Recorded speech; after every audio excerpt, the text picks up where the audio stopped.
you ever look at your model and think like, man, I wish I could just take a paintbrush and just paint on it instead of having to do all these knobs and switches?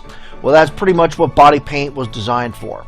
So first of all, we got the just the regular perspective viewport, and of course that can be any of your orthographic views as well. But here we have just a strictly 2D UV viewport. So let's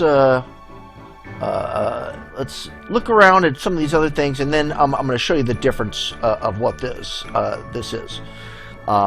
Here we've got a regular objects panel, but the difference with our material panel is here, when we have a material in here, we're going to see options for each of our whatever channels we have enabled in our material. You know, color, luminance, alpha, and we can activate which of these channels we want to paint on. So that's a little bit different than the material manager would normally be using. And then, of course, we've got a dedicated color picker because we're kind of using that a little bit more when we're painting. And over here we've got all the stuff for doing UV stuff, some automatic mapping for relaxing it, and I'll go into these things in more detail. And here are just some stock projection types.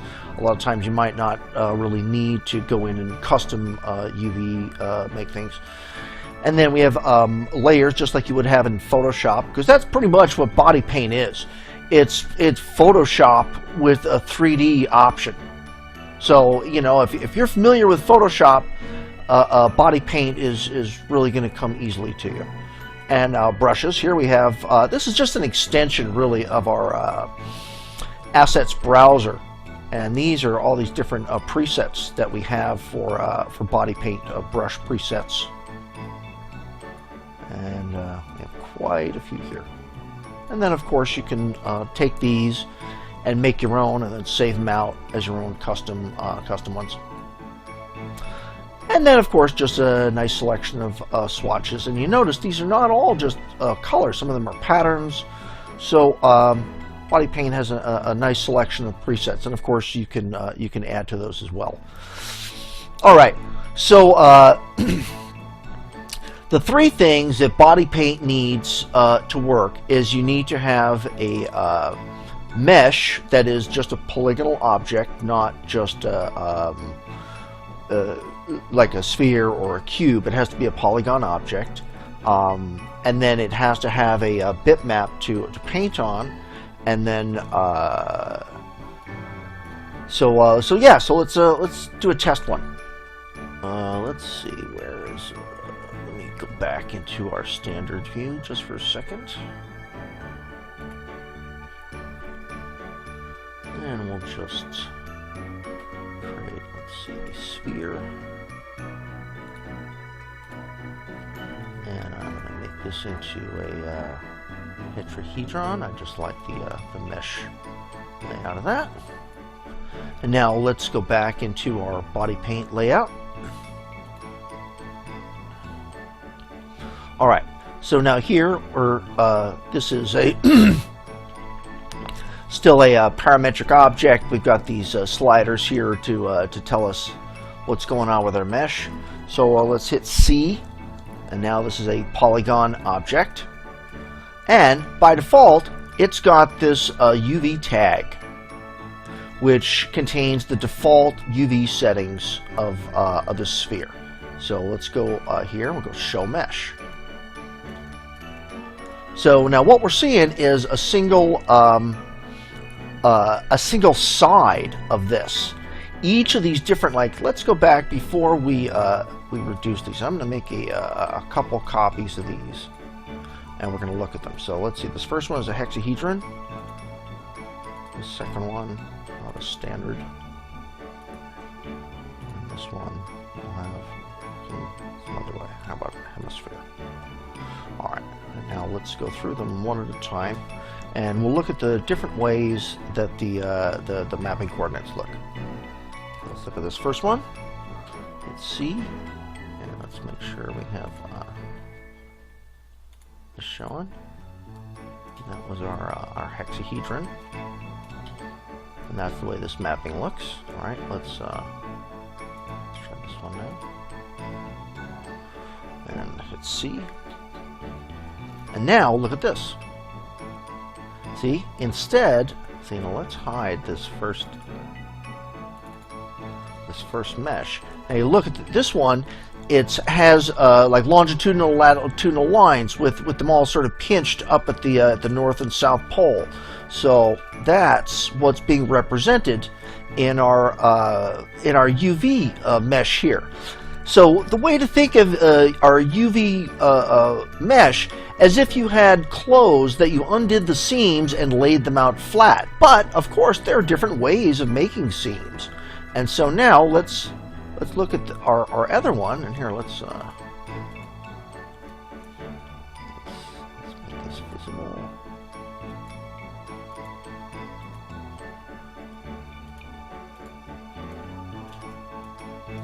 See now, and what's going on here is it looks like less polygons than the object really has.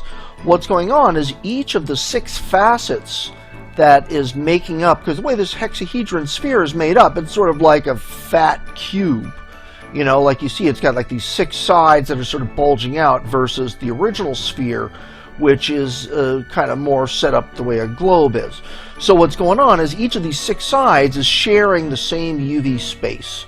So on this one, if I were to draw a circle here, you would see a circle on each of these 6 sides. Now let's look at our third one. And I'll hide the other 2. Oops.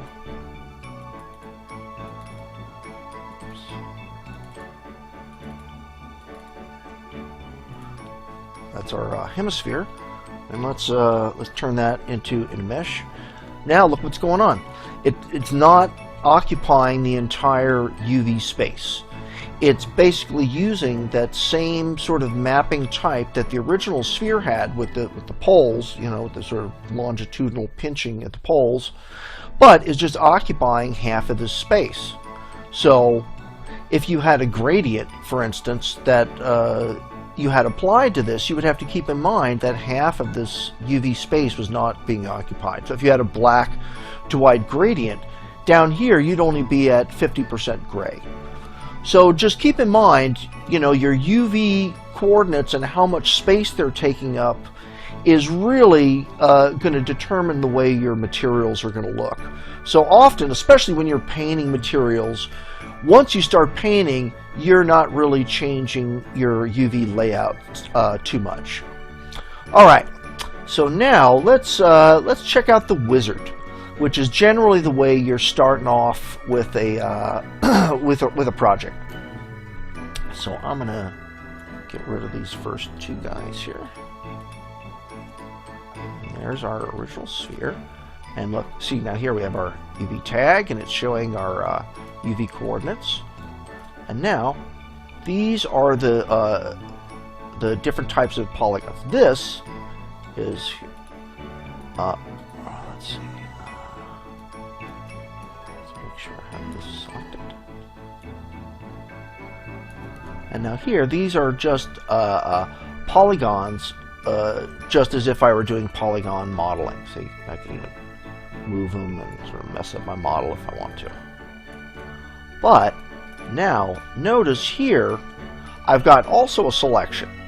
But this is allowing this the selection of my polygons to be the same as my UV polygons. See now when I switch over to this, I can't move this anymore. I don't see, but what I can do is I can move them in this view. And that's going to be how I will create my texture page, by arranging each of these little UV islands. But also notice, see, I moved this, but oh, there's still more here. That's these other layers going on. So what we're going to do is we're just going to delete our UV tag. And that kills all of our UV coordinates. See, this is grayed out. There's nothing it can show me here. Even though I can make let's see, I can make polygon selections, but I'm not going to see anything here. Even if I go here, since I have no tag here, I'm not seeing anything. So rather than go in and add a tag and sort of put this whole situation together manually, The preferred method is to use the wizard. So let's just start from as simple as possible. This is our just regular object level. So all right, we've got our sphere selected, and let's just hit the wizard. All right, and let's just go with its default settings. Say objects, sphere, checked. There we go. And this is going to recalculate our UV coordinates. And in this case, this is what we want. And to tell you the truth, either of these would be fine. And we'll go next. And now, this is telling us what materials we want it to create. And in this case, we're just going to create just a color channel. And now, there we go. But I don't know about this sort of rectangular shape. I think I'd like just a square material from previous. And let's see, rescale. Let's get rid of that. Okay, let's try it now.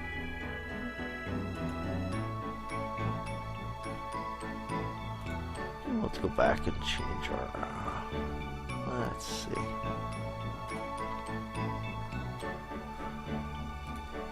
back.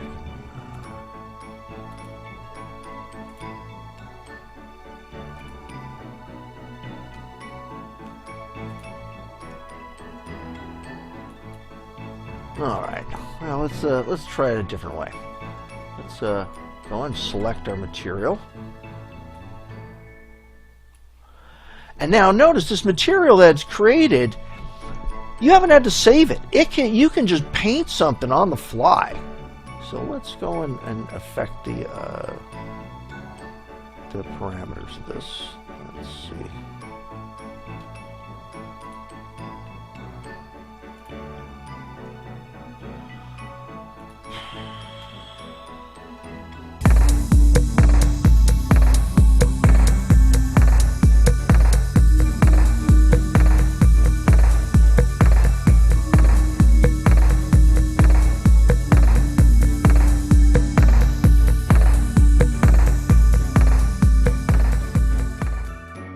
Alright, so let's take a look at the wizard, and we'll get this sphere ready to paint. So we have it selected, and then we just go ahead and click the wizard. And since we started with this selected, this will be just fine. Next. And optical cubic mapping, that'll be just fine.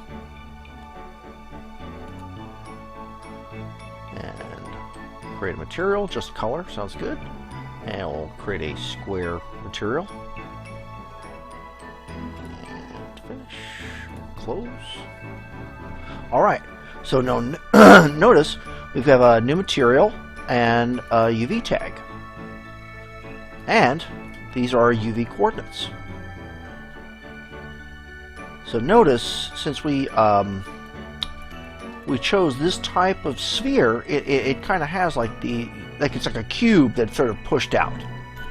So each of those facets are a two-dimensional face in our UV page, and our material. Let's look at our material here. Has just color in it. Like here, if we look at this, I'm actually going to turn off the reflectance for now. And so all we have is this material that's sort of created on the fly. This is not saved to the hard drive anywhere.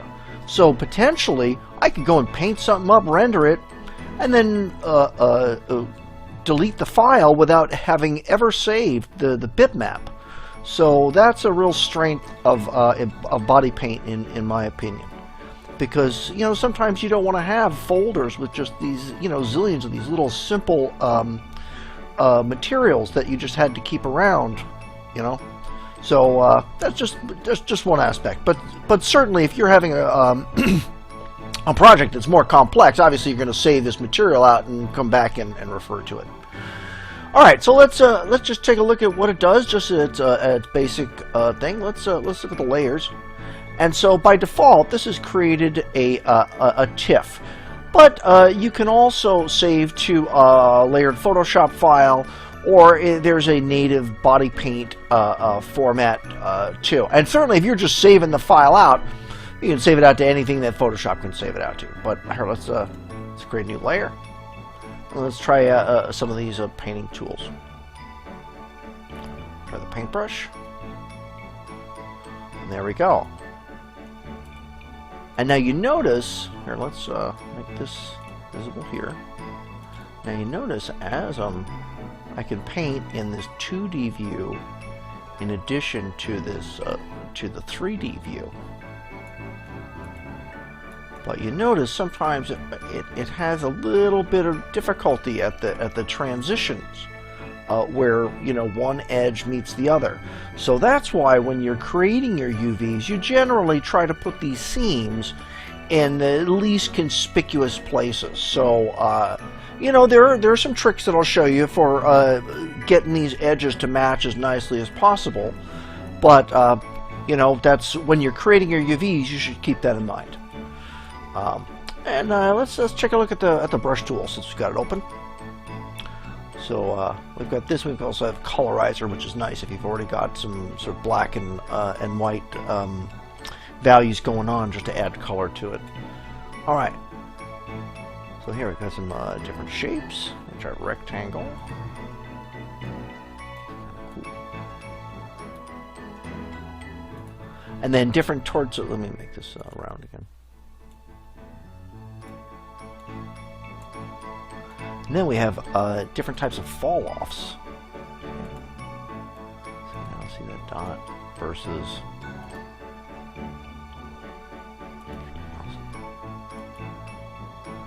it's almost the opposite. Let's try round. How about linear? See? Different type of and then we can adjust a little bit and change the aspect ratio.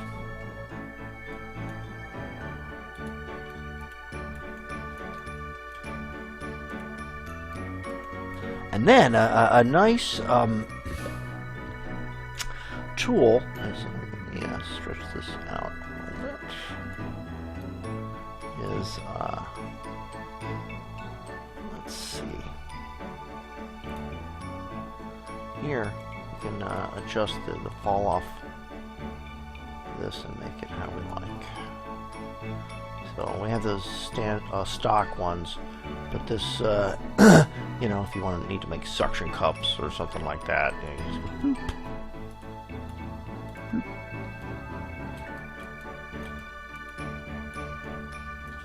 All right, let's look at some of these other tools.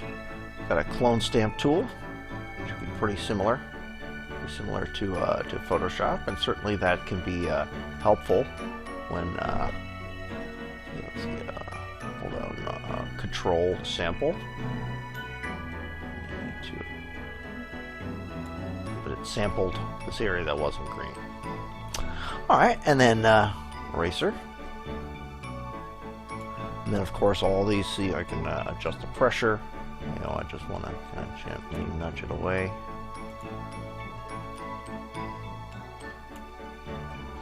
And the gradients kind of works a little bit differently in the 2D view and the 3D view. So, like, let's say, let's go into a different layer here. And let's look at some of these presets. Alright. Okay. If I go like that, notice that it's painted my entire texture page. Whereas, you know, the way these UVs are laid out, it doesn't make that much sense. But I can do something like this. And see? Fits right together nicely, and it sort of distorts it and cuts it up on the 2D view to accommodate. But it looks just right in this view. So that can be a nice way to kind of deal with your seams, or even just to lay out your basic colors before you start painting. I really like the gradient tool. Now notice that the gradient is stopping after a certain point. That means this has an alpha setup. Like, notice in the thumbnail, this checkered part, that's some invisibility. So now if I delete this one, see, now look what happens. See, even though it's just a little one, but it's filling the whole thing, because it's not limited other than by how it's obfuscated. See, like here, if I did that in this view, bam, it's going to fill up that whole texture page. But if I do it in the 3D view, it's not doing it on the back of it. See, there's going to be a point where it won't paint, you know, approximately half. So what we can do is we set up an alpha for it. So here, I can just make this one black, and maybe bring the white value up a little bit. And now, see, we're getting it limited to the part. Like, see, let's turn off edit alpha. Now look at our rainbow. See, we had several other colors beyond blue, but they're sort of dying because of our alpha. Let's go back in our alpha. Black value there. And now do one. See, we're getting more of that pink value. See, that was where our black flag was. See, now we're getting a little bit more of this value over here. And now that's one way of just sort of just going in here with this, and you can just build things up. But also here, blend mode, I don't have to limit my blend mode to just my layer as we would normally in Photoshop. Like, so we make this in a light and multiply, and there's even a couple of crazy ones that are sort of unusual. But your each individual brushstroke can also be used as a blend mode. Like here, let's do a couple of screen.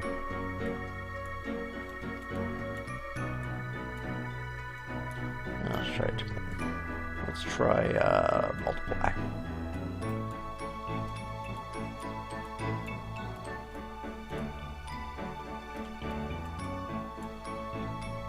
So we can add a little strength. Just do it with some transparency.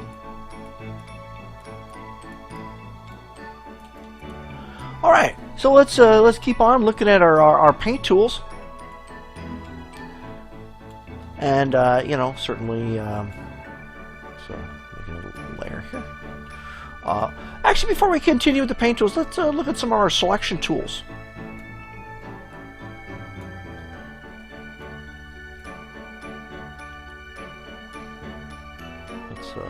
Okay, this is set to subtract to selection. Let's set it to just new selection, and we'll turn feather off for now. So you notice I'm selecting from this side, but it's continuing on to the other side. But see, I just do it here. And now when I turn too, see, that selection is just the surface. It's not just something floating in the air.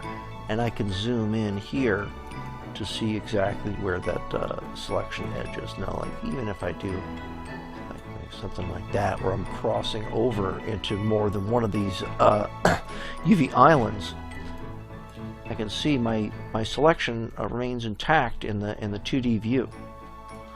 So here, let's go and use that fill tool. And we'll pick the color.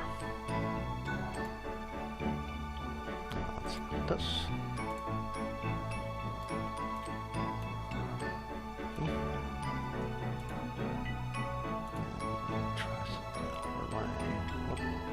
So good.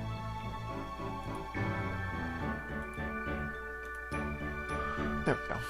Let's try maybe. Yeah, there we go.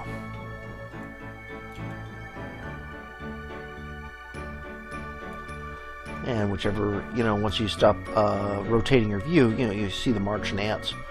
So, you know, even if I just want to go on here and just paint, certainly can.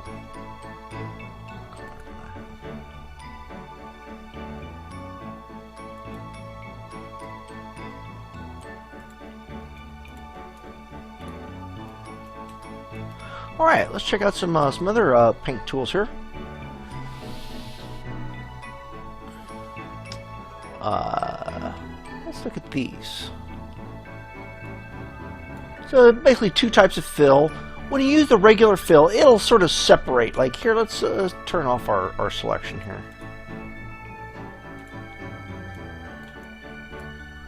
And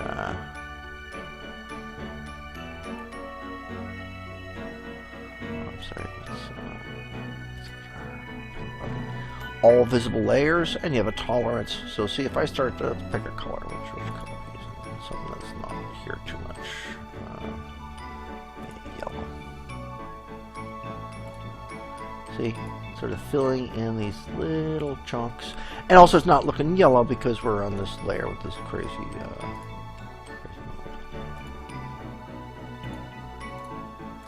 See, and it's just sampling things within a tolerance. See, if I increase the tolerance, it'll fill in greater areas. If I give some tiny little tolerance,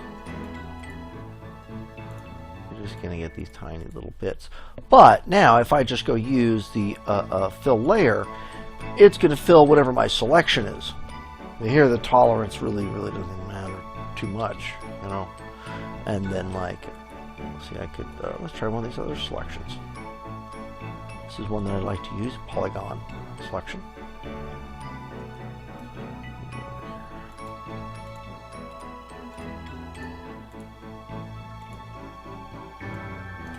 See, now, if I go and use my fill layer tool, at least I just click on it. I don't really even have to click in the view, and it'll just immediately fill my selection.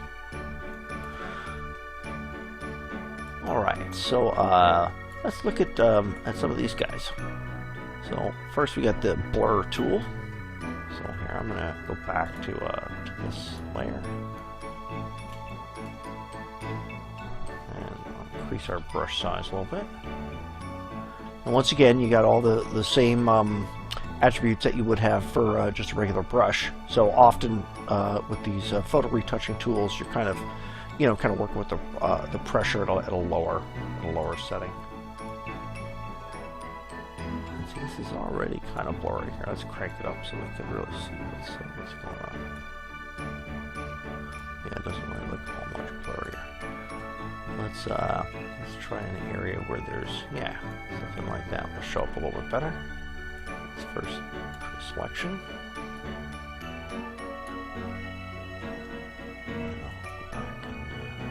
Use a blur tool.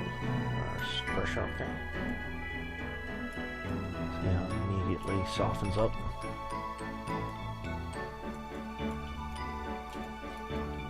Alright, now we've got this selected, let's check out something else. We got like Photoshop, we got a couple filters. You know, they're pretty similar to Photoshop. So let's try Gaussian blur. So we can crank that up a little bit, really blur it out, nice. Let's try a couple more. Let's try hue saturation.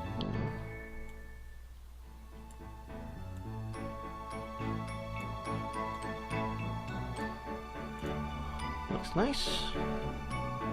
Let's try another one. And a little bit.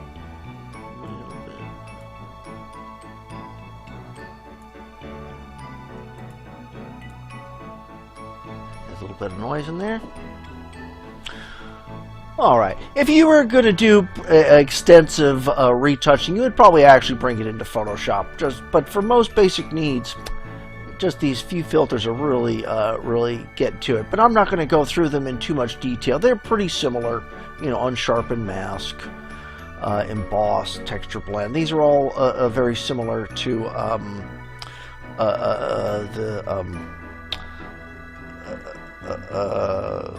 transfer modes. So not that much different than Photoshop. So let's look at some of these tools that we also have on here. Let's sharpen. Tighten this up a little bit.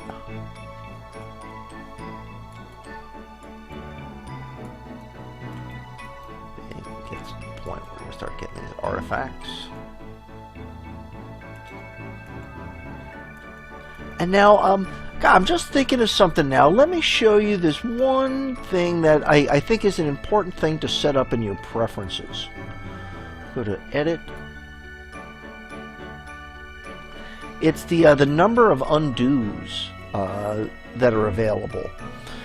Depending on your memory size, you can set up a pretty massive level of undos, which can really save you so much headaches. Because keep in mind, sometimes if you're painting something, you might be making, you know, like 100 brush strokes in a minute's time. So, you know, it's not inconceivable to have to go back 100 steps to get back to where you're looking. So let's body paint.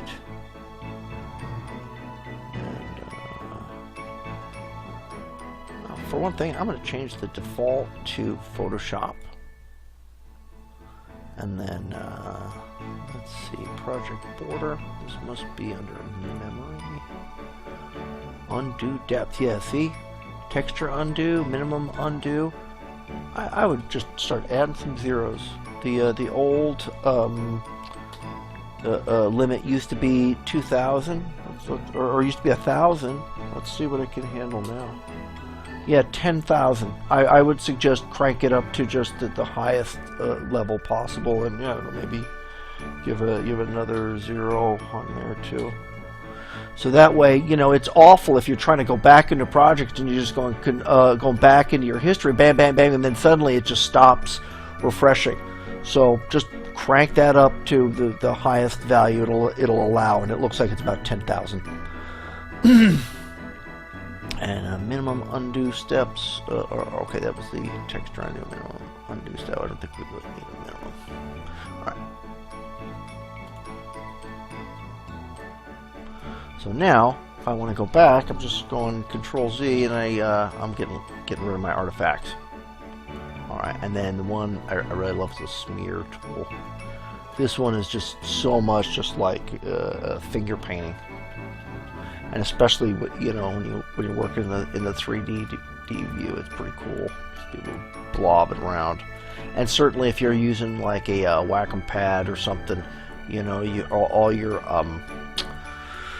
pressure, sensitivity, and direction, all these things can be dialed in to enable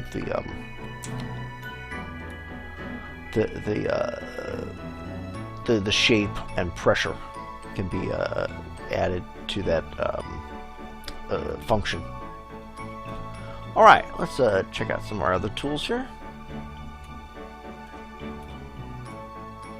Kind of lights it up. Let's crank up the exposure, and the size of our brush a little bit. Kind of washes it out. Let's also crank up the exposure. Let's see it a bit more. Saturates that color a little bit more. All right, let's maybe go another layer here. Let's deselect. And now let's maybe look at our text tool. A nice place to put some text here. So let's just say body paint.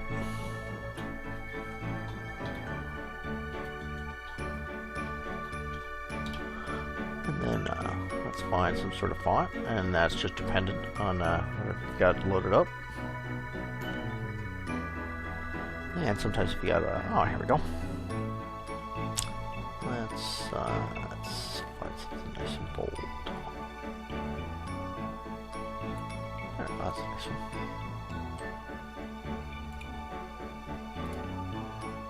And then what color are we set up? Let's orange.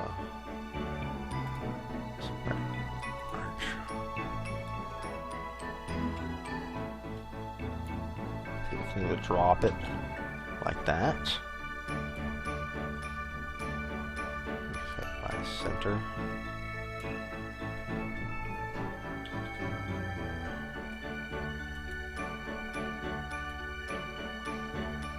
Do it on an angle. Let's crank up the side.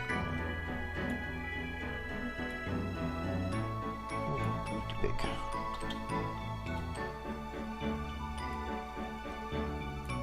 Yeah, let's feather it a little.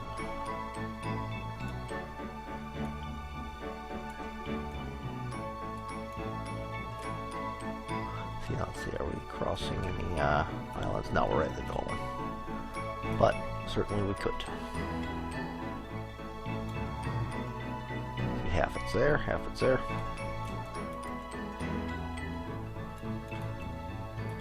So text tool is pretty nice. Alright, let's look at a couple more paint tools, and here, two of my faves, the shape and the line tool. And once again, you know, you're just picking a color. And here we got a whole bunch of different shapes. Different star I really like. So I don't know how many stars you want. Let's pick a 5-point star.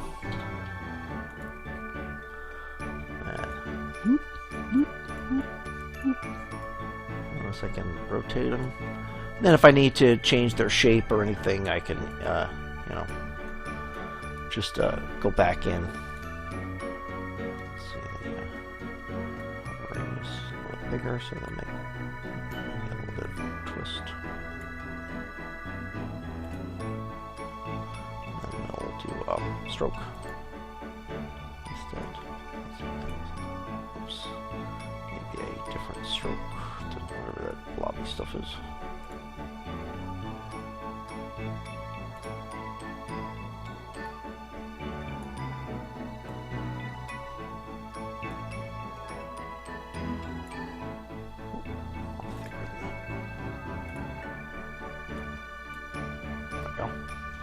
Outline.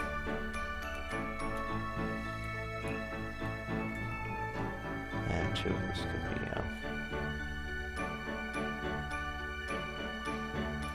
let's this.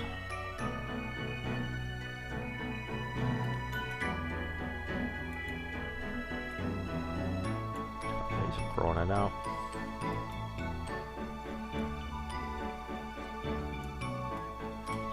And let's check out the line tool. This one I really love, especially if you're having to you want to do shading right around these borders. Like here, let's bring them up a little bit.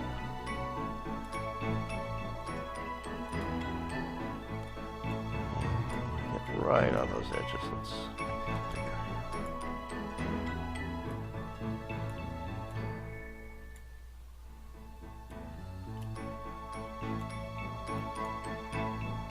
Oops.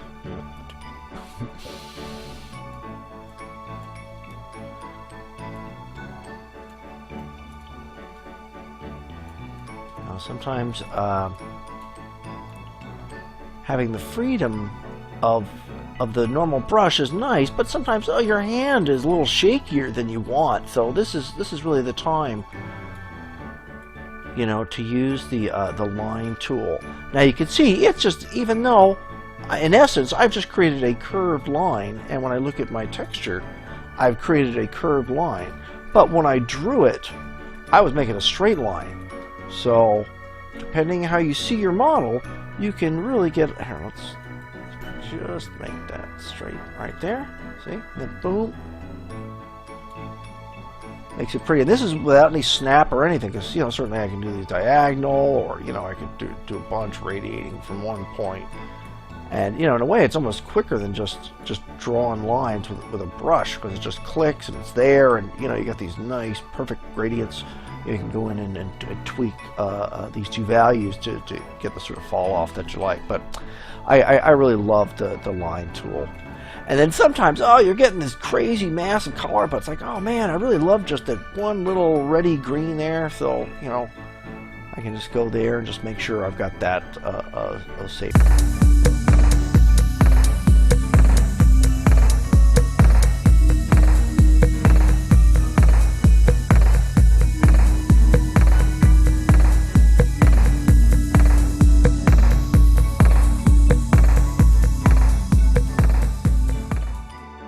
Alright, so we've looked at some of the paint tools. Let's check out some more of our UV options now. Let's first of all, let's go in and select our UV polygons. I'm just going to Control A. I've selected all of them. And let's just check out some of these UV mapping. And so originally we used one of these. I think we used optimal cubic mapping. So let's just check out what some of these other options are. I actually like to use just some of these basic transformations. So let's check it out. We used a cubic, so let's try to start with cubic. And this is kind of like as the mapping coordinates were by default, where each of the 6 sides is sort of sharing it. So let's try the second cubic. And that is similar to what we just had, but it was arranged a little bit better. And now let's try sphere. And here we can see we're getting quite a bit of distortion, where you know, the polygons at the poles are much bigger than the ones at the equator. All right, and cylinder is also pretty similar when you're doing it on a cube. And frontal is one that I actually use quite a lot. Like, let's say, for instance, we let's have this only selected elements. I'll get everything we can view from a single angle, and then I'll do frontal.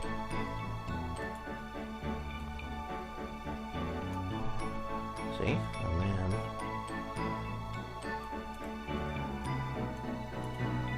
you could do just each view in a separate bit. So I really like frontal a lot. And let's check out flat last of all. That's nice, but you get some distortion. Frontal is kind of the one I like. So let's just hit Control A again. Let's hit box. Pretty similar to cubic. In fact, this stands exactly. And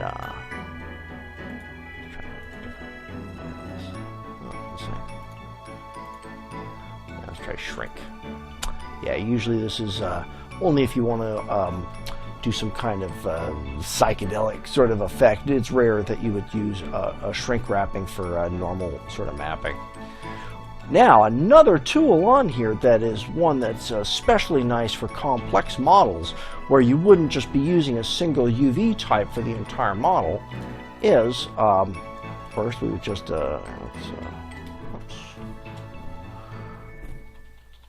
make our selection brush a little bit bigger.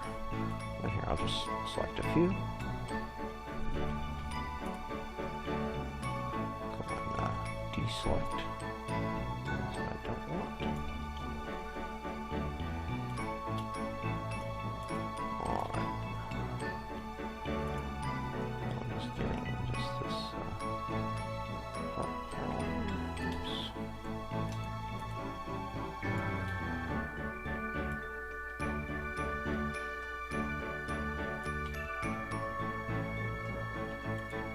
Oops. Oops.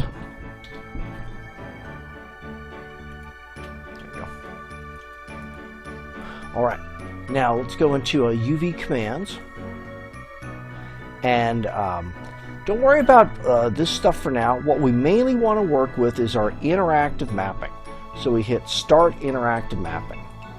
And now, the first thing we notice is we've got this sort of floating gizmo in the air, and then we've got some the attributes of what's going on in our interactive mapping. And then also notice the part that we have selected is shown in our 2D view. So let's just check out before we start even changing this, let's just check out the different options we have. So it's kind of a lot of, and each time we hit it, we're seeing that change reflected in the 2D view. And pretty similar to the options we saw under the different types of projections. Flat. But the difference here is I can move this projection object, sort of gizmo, and that will enable me to sort of fine-tune exactly how I would like that area. See, like for instance, we're getting this front area, so we would want that mapping coordinate to be sort of a little bit kind of deader on to what we're doing here. Now, when we look at what's reflected in the 2D view, So remember, these were the polygons we had selected, and our sort of gizmo is taking about the same amount of space. So now in our 2D view, that's reflected by the UV polygons filling up our texture space pretty much to the edge. So let's look at. So when we have that the way we like, we just hit Stop Interactive Mapping, and then the gizmo disappears, and we just have our selection left. So that can be really useful when you're going through and mapping many parts to a model. You're just making selections, starting interactive mapping, and you can go over that as many times as you want. But that's generally how you're going about a more complex model. All right, there actually is one additional UV tool that I would like to wait until we get to our feature project to show you that, and that is going to be the, let's see, in fact, the strange thing about it is it's hard, you don't use it while you have your UV tag selected. You would have it when you have your polygon edges selected. So let's see. Yes, the UV peeler, and I'll show you that once we get to our actual project. All right, so hold on, guys, and then we'll start getting into some kind of real-world application of everything we've learned.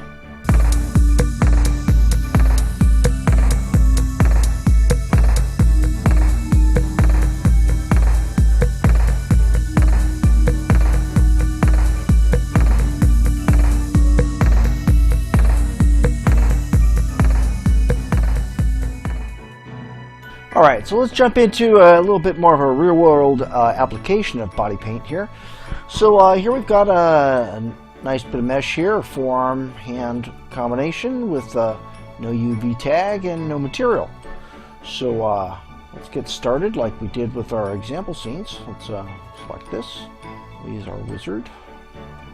And we'll say OK.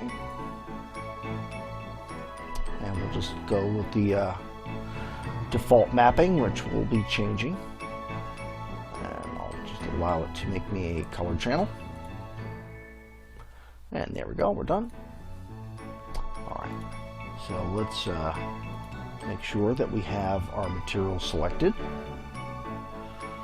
and let's look in our layer channel. This is where we'll be adjusting our material, but first of all, let's get our UVs the way that we would like.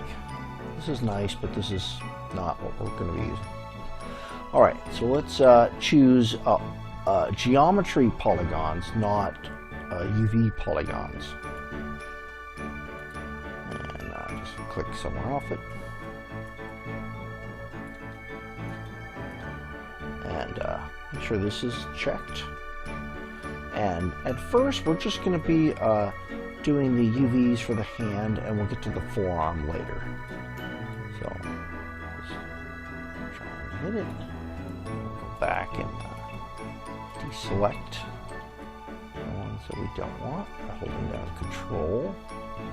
And now we'll have to go in and make sure we've got the nice edge that we want. Let's make our brush smaller by holding down the bracket keys. Or you could adjust it there. And absolutely at this point, make sure this is checked, and also tolerant is nice too. Alright, that scene there is looking nice, so let's use Shift to complete that. Make sure we're catching that same edge going all the way around. And using Shift.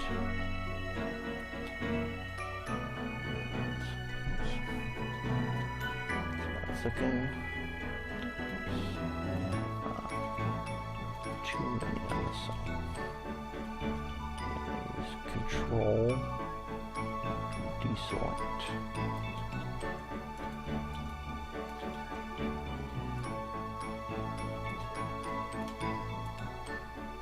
Alright, let's try and finish our selection here.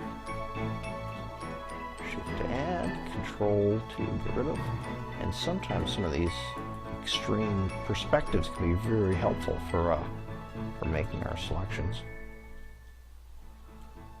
add shift, boom, them all in one shot. Look over here. That also makes it a little easier to see where we want our scene to end on this UV island, which is what we're creating now.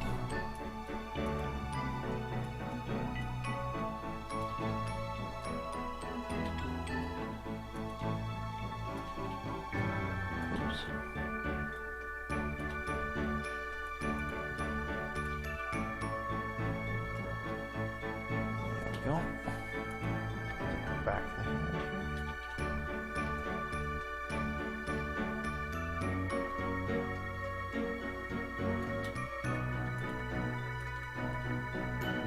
Okay, let's turn this up. See, I can see I've accidentally selected a couple here. And I'm just going to hit S. That will center your selected. So if you have some kind of odd polygon selected, that can help you when that happens. Okay, let's get rid of these. And let's see, how's that looking?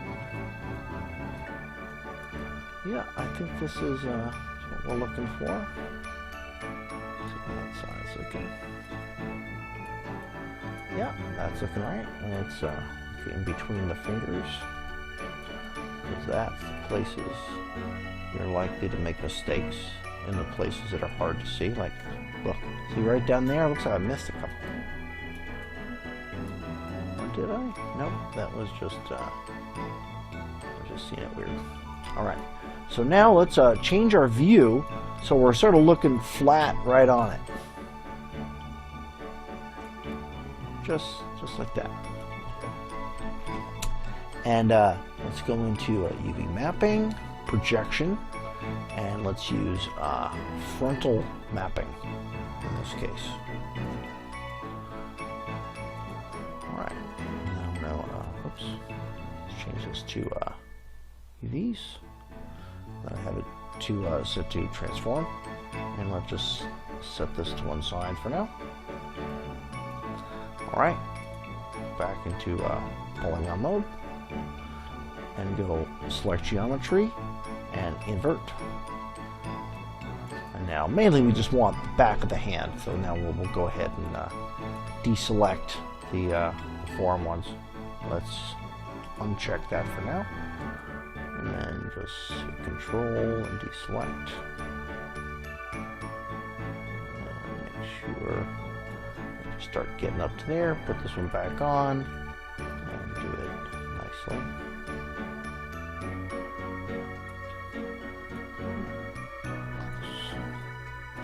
Alright, and then once again the same thing.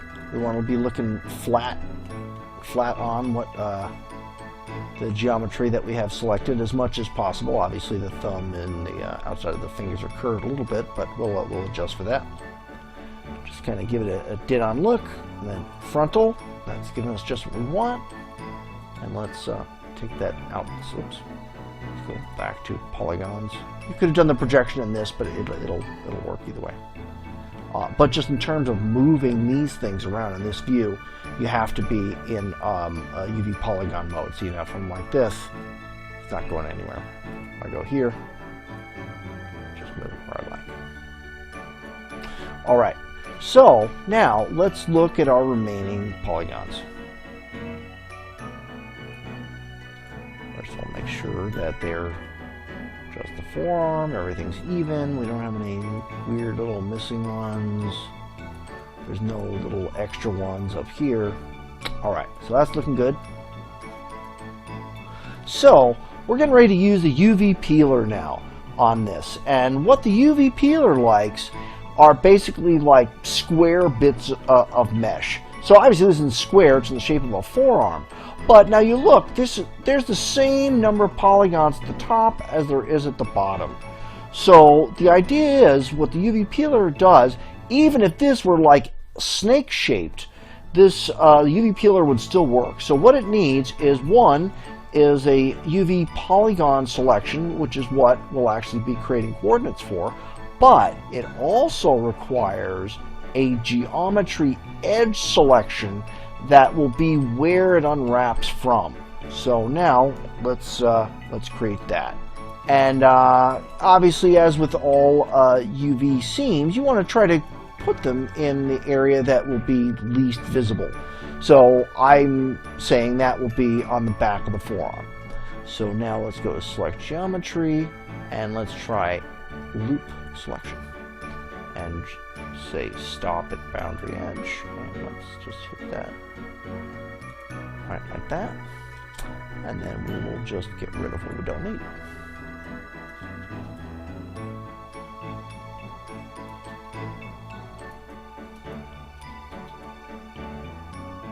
Remember, we're not doing the hand, so we need the selection. Alright, let's take a look at our looking good, looking good. Alright, so let's go back into our edge selection. And strangely enough, even though the UV peeler is a UV editing tool, if you have any of these, a selection in any of these guys, it's going to be grayed out and you're not going to be able to use it. You're going to go, what the hell's wrong with this tool? Why isn't it not working?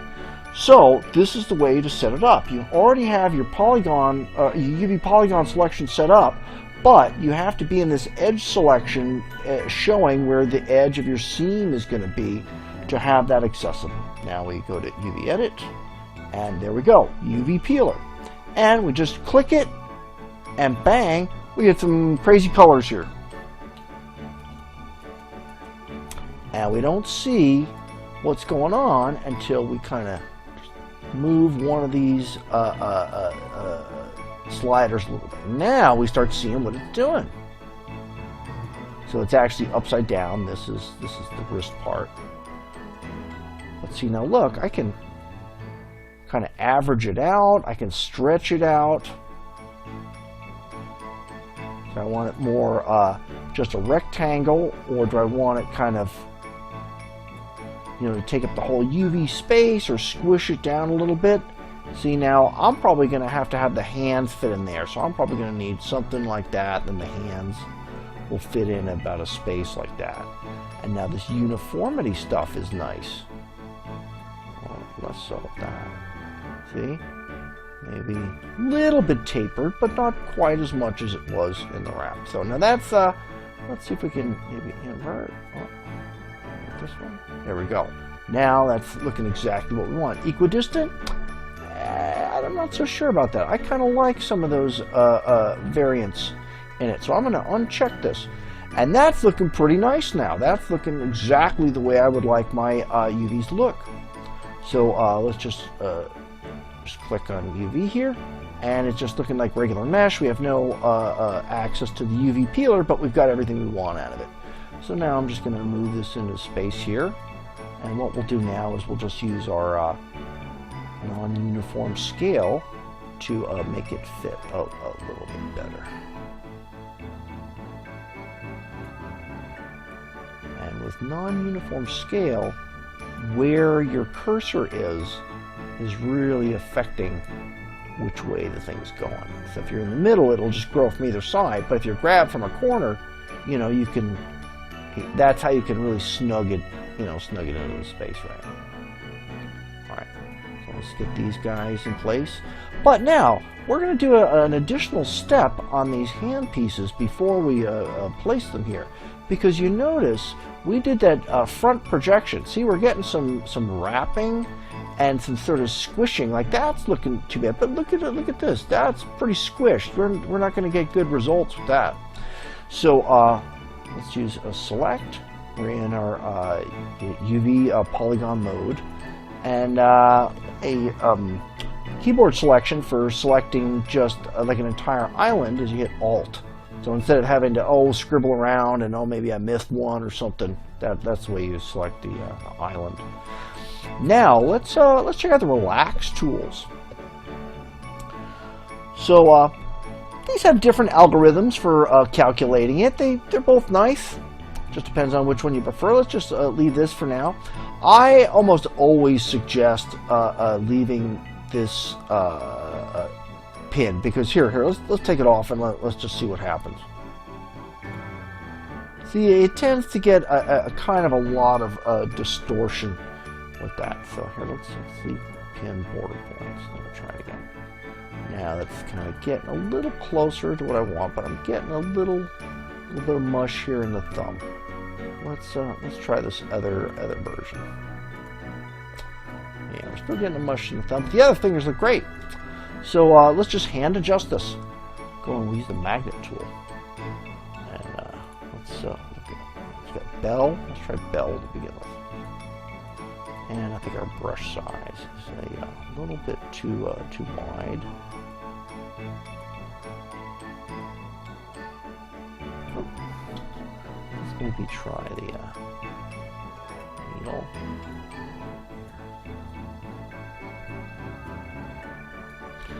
And we're just going to tease it out a little bit.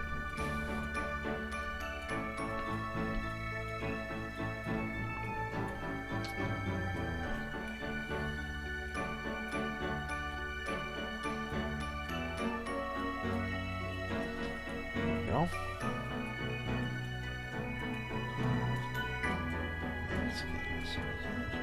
Let's try the nearest point method. Good for teasing out those edges, and let's make our brush size a little bit smaller.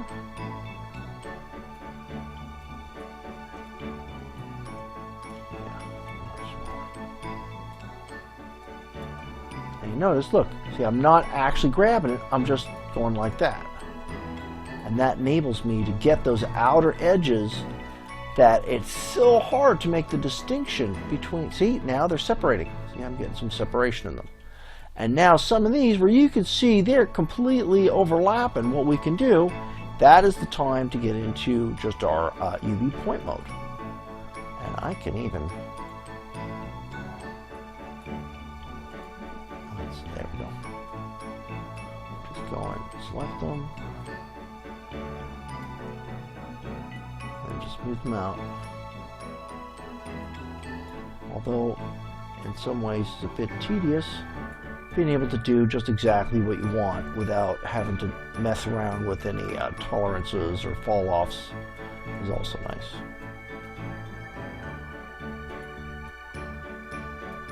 Yeah, at first it can be a little confusing when things are overlapping. But you can see when you untangle it and just compare it to its neighbors, it's not really that bad.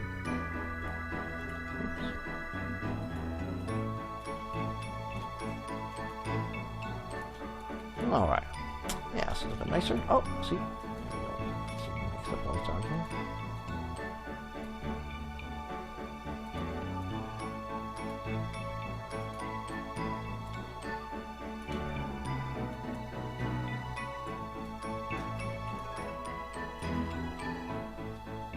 There we go. Looking nice. All right. Let's look at this guy up here, and we'll do the same thing.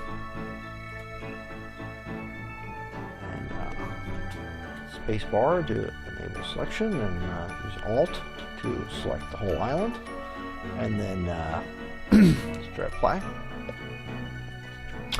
And looking good on the most part. And a couple areas by the thumb will take a little bit of tender love and care. And let's try the fall off to adjust that.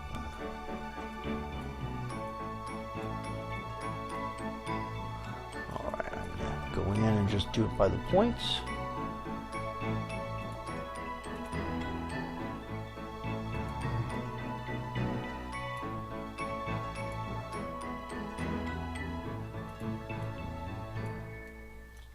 There we go, looking good, no overlap. Oh, here we go. Fingers. Yeah, this is something you really want to avoid because the thing is, you can't have two polygons sharing the same space, because then they'll be sharing the same paint. You know, I mean, I guess in a way, if you had like a building and every window in it was identical, you could have all the UV spaces of each window on top of each other, but you're going to run into problems if you try to do any texture baking or to use ambient occlusion. a lot of things really require every area to have its own unique UV space. So that's a good practice to have. Okay, let's get this untangled as best we can. And keep in mind, these areas are hardly going to be seen, so you don't necessarily need a gigantic amount of space on your texture page. And that is also a creative aspect of laying out your UVs. Oftentimes, say you had a figure, the face will get more attention than the rest of the body, so you might have the UVs for the face be larger than their relative size in real life, just so you can fit more detail for them in your texture page. All right, this stuff is looking nice. We have no overlaps at any point in the mesh. The thumb is looking nice. And let's see, this right here is looking a little... It's better. Sometimes just these small little things will save you all sorts of headaches. Alright, so now that we have a couple of approaches we can take for creating our texture page here, let's go back to UV polygons. And I can just go Control A and then go UV commands and say fit UV to canvas. And oftentimes that can be pretty good, but I know I kind of have a lot of wasted space. So what I'm going to do is, since I've already kind of fit this one here, I'm just going to take each of these and just sort of just fit them in by hand. So once again, I'm using Alt to select by island, and now I'm going to use actually here I think I'll actually use just scale and not worry about doing it in multiple axes. Alright, now let's move the other one.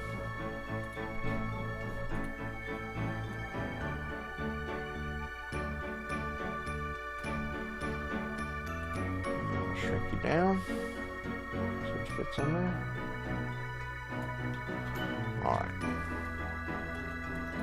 So this is I think good. We have a little bit of wasted space, but I don't want to have too much distortion going on with these, because we're going to be having pictures on here, and it's going to be too hard to match up the orientation otherwise. Alright, so our next step will be to start building up the materials. So hold on and we'll get to that.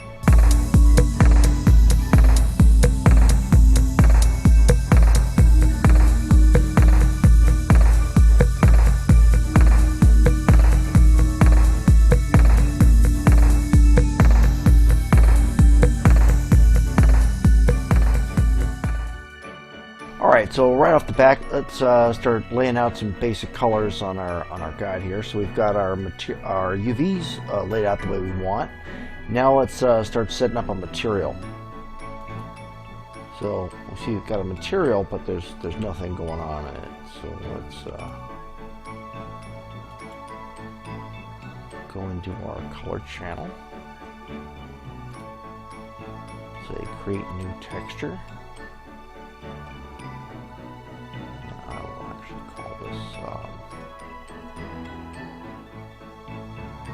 That is fine for now.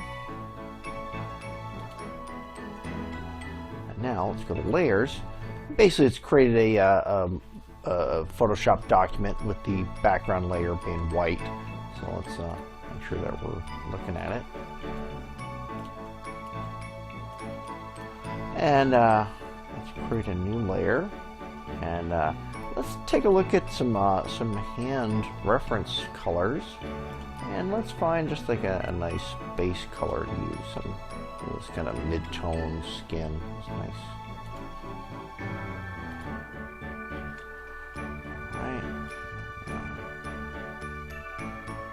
Choose our fill tool. Whoops. Let's open our hand material, and we've got our new layer. And there we go. Just a basic skin color from the background. And now let's create a new layer. And I'll just call it tan. And here we'll call this skin. Alright, now let's look at the reference material we're going to draw some projections from. And sometimes it's maybe easier not to see the mesh when we're doing this. Alright, and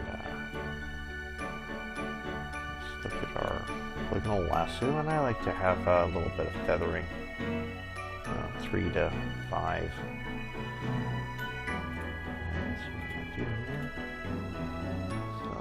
Actually, let me see if I can get a little bit closer to the edge of the hand there.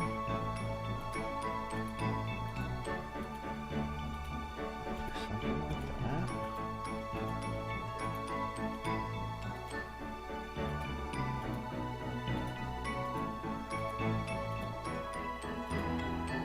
Alright, and then go copy. Let's change our view here to palm the surface. Right?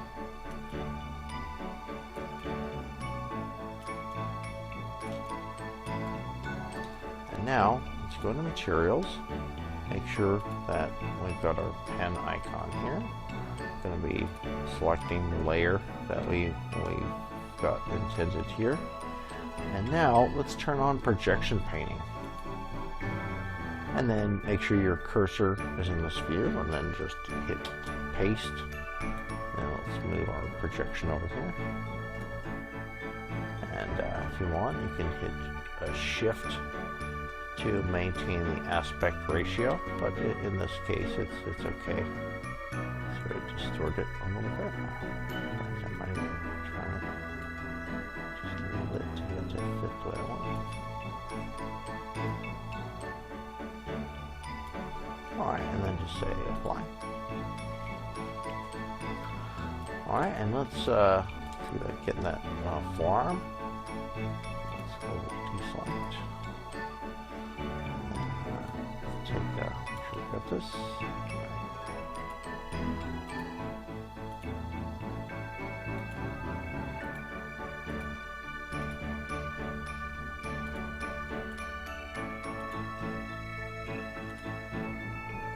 And I can either go up here and say copy, or use keyboard command, and then make sure we have a view that is appropriate.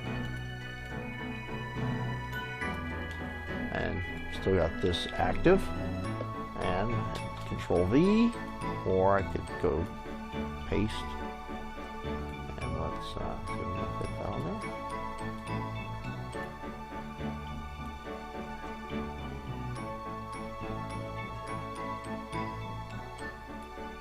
Good. Fine. Takes a second to see it. Alright, let's see if we can maybe get some fingers here.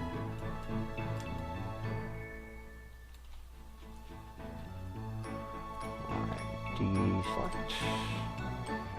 Lasso.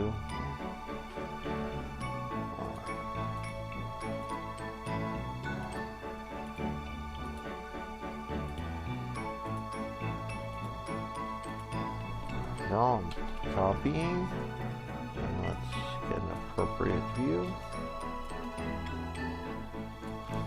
Your view position is really important when you're using projection painting, because that's where you're going to be projecting. Alright, then paste. Let's get this finger going on here.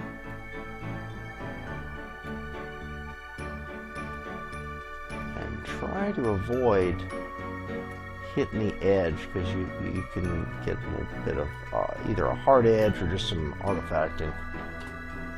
And I can just hit enter, say yes, transform the layer, or I could hit enter from there. Well, pretty nice already. Alright, let's go in and get another selection. I got a new selection, so I don't even have to really hit deselect.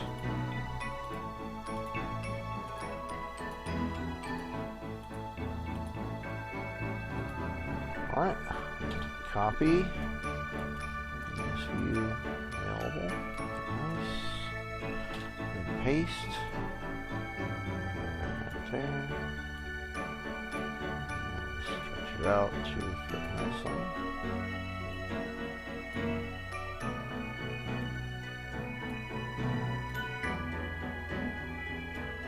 Good. Apply.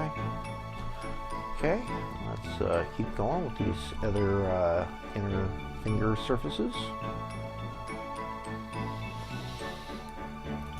Here's our polygonal lasso. Start banging out. See, I'm not getting too close to that edge there. Yeah, copy. Make sure my view here is good. And paste. Up here. Good size.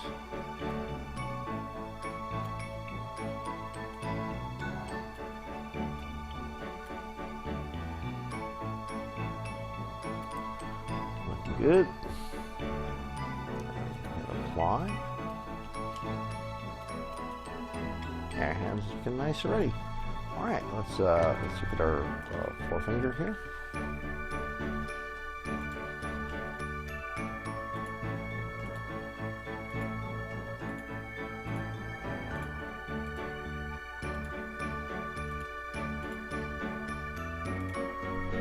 All right, copy. Nice view here. Paste. Position. My cursor is outside of the transform thing. See, it's changing to circle to scale. Sort of freeform scale. Better twist there.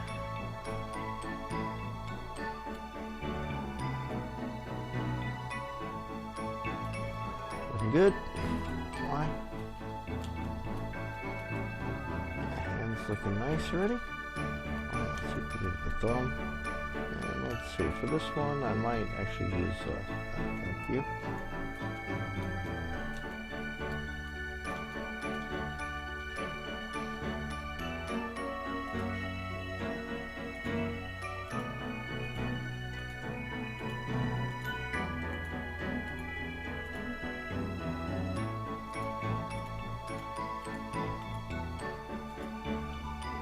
Alright, copy it. And again, I've changed my view a little bit.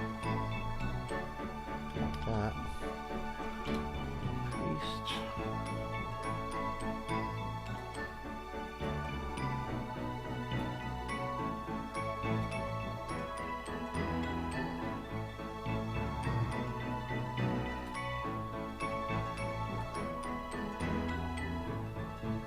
Nice.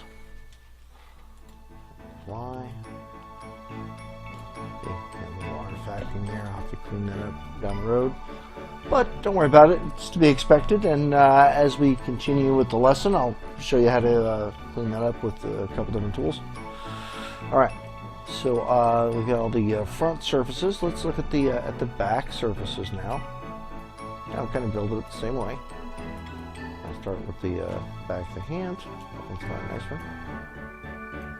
There we go.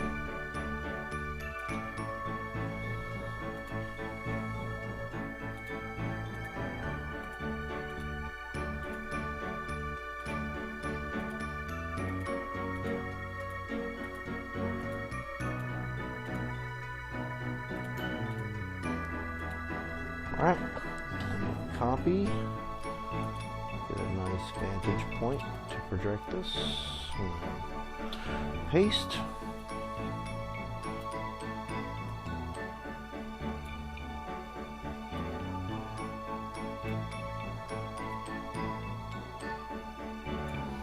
His ability to transform it while visualizing it is a great advantage to just using the clone brush, which in a way you're kind of working a little bit blind. Here you have a lot more control on how to position it. All right, apply. A second as I read it. Okay, now let's hit the back of that forearm a little bit. All right, there's our selection marquee tool. And I just happen to be using the polygonal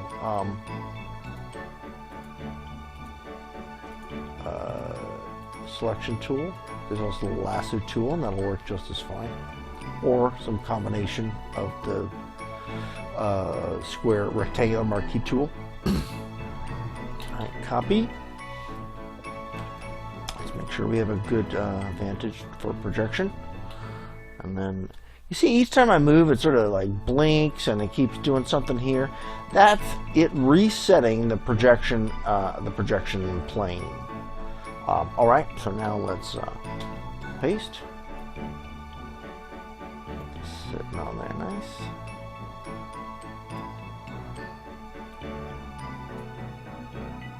That's it, making up.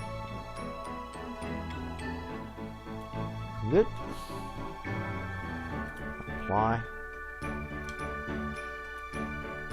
Yeah, looking nice. Alright, let's look at our fingers. And do what we did before.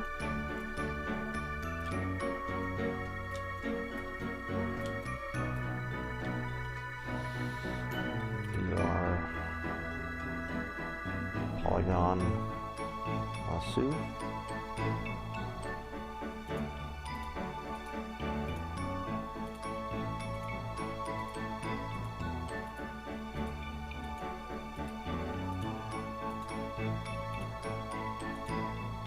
And copy. Find a good vantage position. And paste. And we'll stretch it out.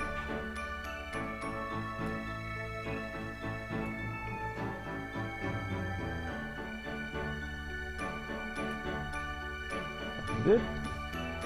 Apply. Alright, good. Alright, so the other finger. I'm trying to get some of that major landmark there, the knuckle.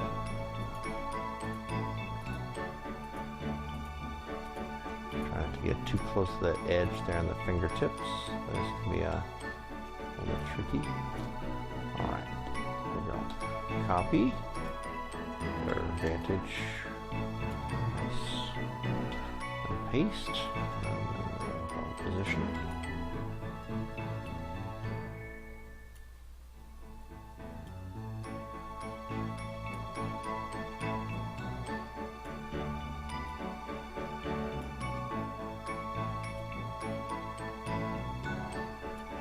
Good. Apply. Nice. Okay, let's get our ring finger.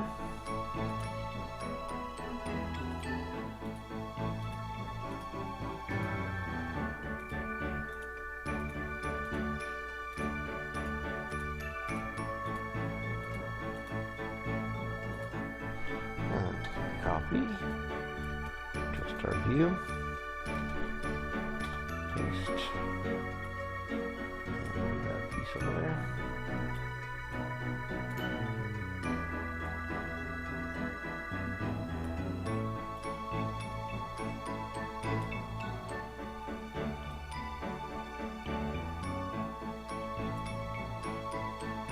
Alright. And now let's get that pinky.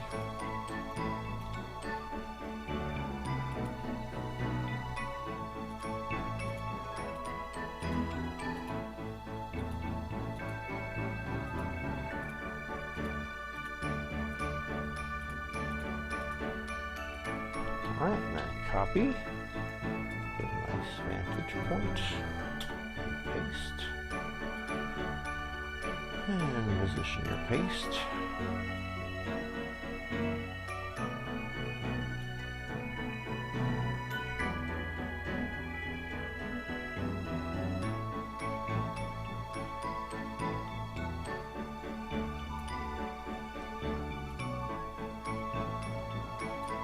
Looking good. Alright, looks like we need to back the thumb there. Let's find a nice one. Alright, that looks pretty good.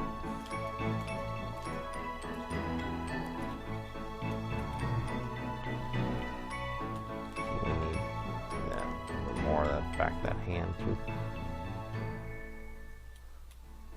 So that's kind of the idea. We're trying to lay out as much as we can using projection painting, and then we can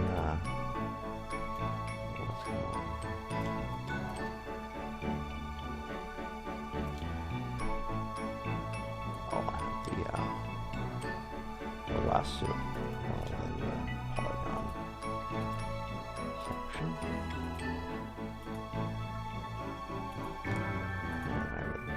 Polygon section.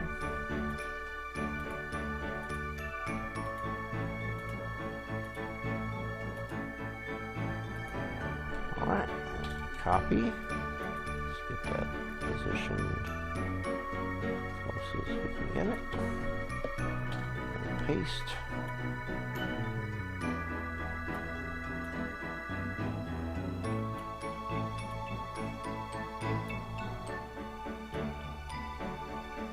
Fingernail and that knuckle.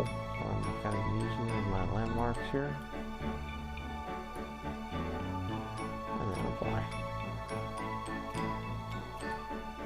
And there's going to be some spaces, and certainly we'll just retouch that as we go. And you can see at my edge, again, some artifacts, but we'll get to that. And now let's check it out what we've got here. All right, so we got the back of the fingers, we got the back of the hand, the back of the forearm. Now let's just see if we can start laying out a couple of these edge pieces. So let's look at the back of the forearm. There we go. And let's see if we can get a little bit of that going on there.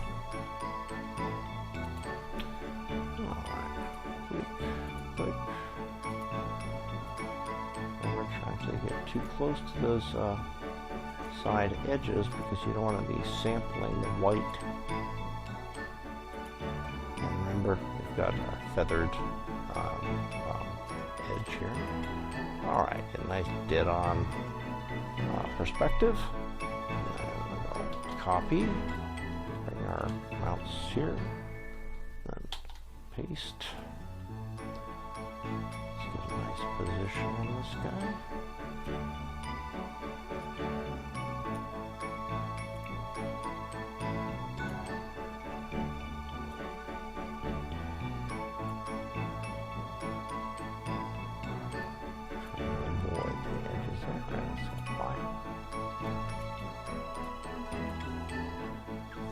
Alright, that'll take a little blending down the road, but that's looking nice. Alright, let's look at our other UV edge here. And let's see, let's make this one we'll work with that. This one is nicer.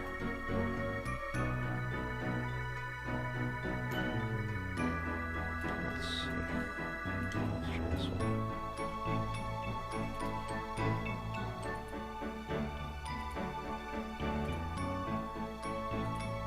And the nice part about this is we can keep layering this on and on and on. So it's not like, oh, we have to just nail it in a certain number of facets. We can just layer this on and clone it as much as we want until we get what we like. Alright, copy, and then paste.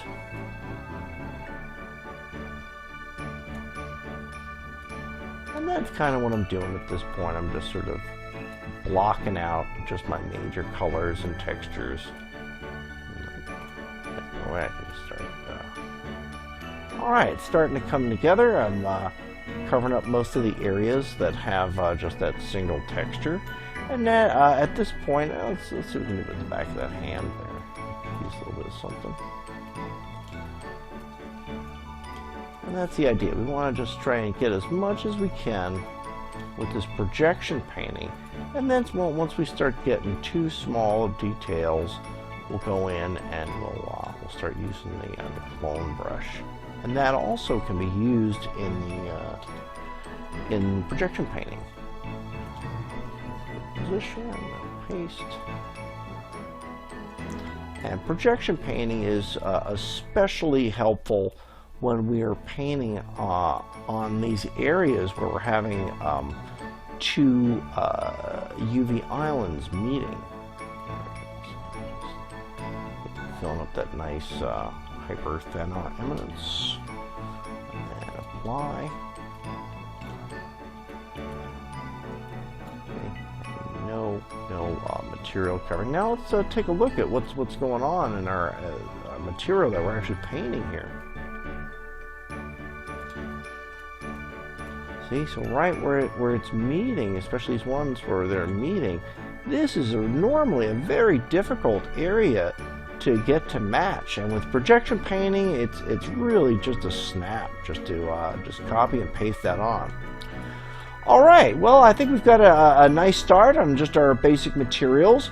Our next step will be do some cloning and sort of clean up some of these edges, and then we'll get around to doing all those tattoos and really making a nice layered document so we can control all that. All right, hold on, and we'll be ready to go in the next layer.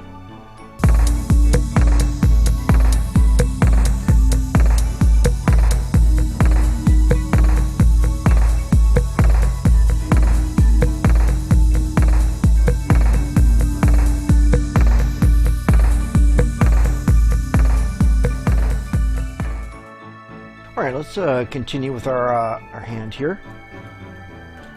So let's take a look with at the edge shading here. Let's see where some major discrepancies are. It's looking kind of dark here. Let's see what we can do about that.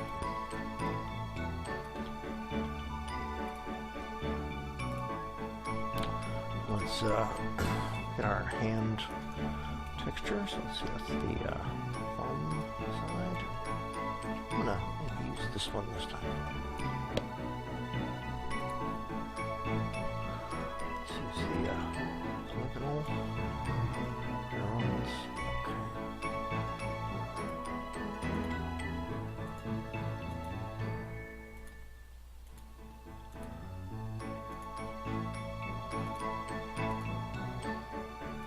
Get close enough to the white so I don't have any white bleed over in here.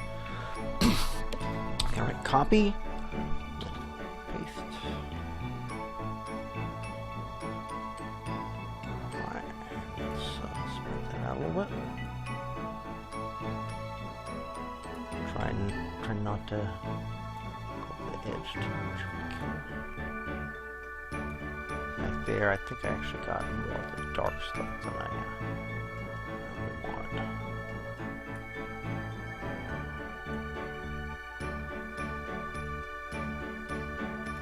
Alright. Then we drop it. Yeah, let's see if we can. I think that one there. This might be helpful.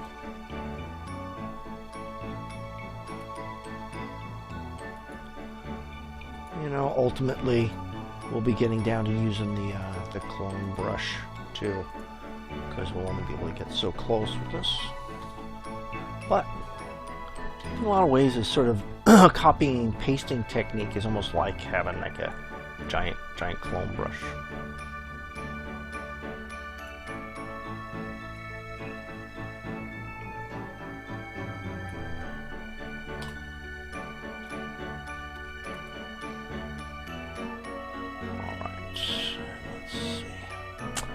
Let's look at some of these finger areas. Let's get that thumb there.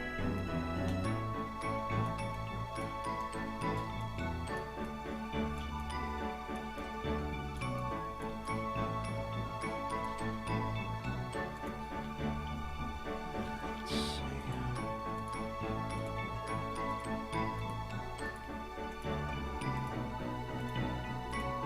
Sometimes I like to use the polygon. I like to use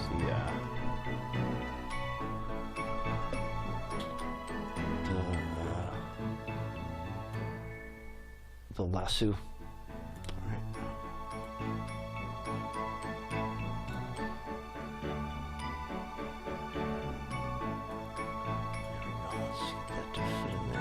nicely as we can. Good.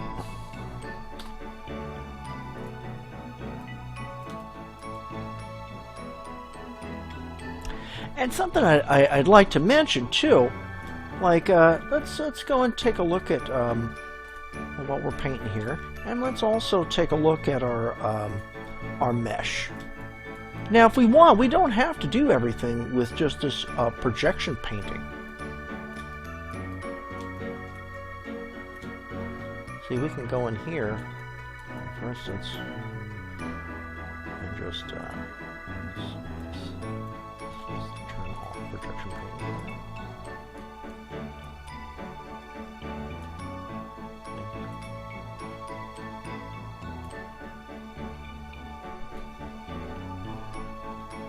A lot of times that is going to be our strategy for getting rid of here. We can also put it in the stage.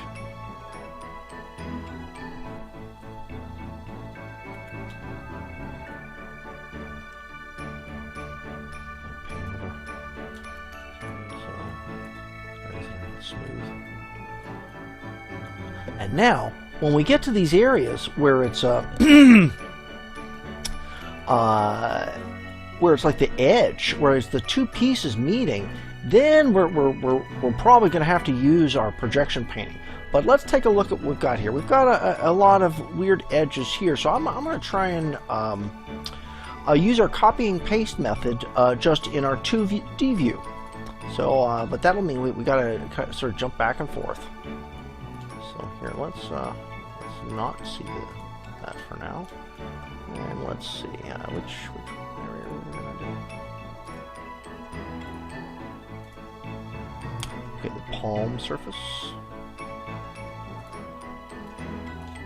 Alright, there we go.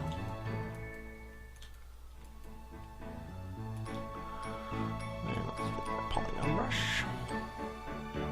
Or polygon select. Just trying to get a nice big selection of this whole palm here.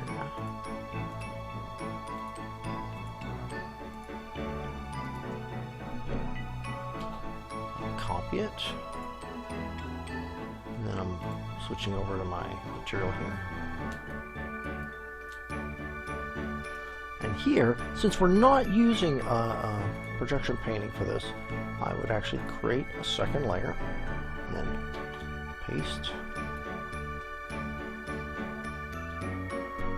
and then just transform it as we like. So in essence, projection painting is sort of doing a lot of these steps together, but you're doing it in this perspective view. See, like, let's take a look how it's coming out. That's looking nice. That's looking nice.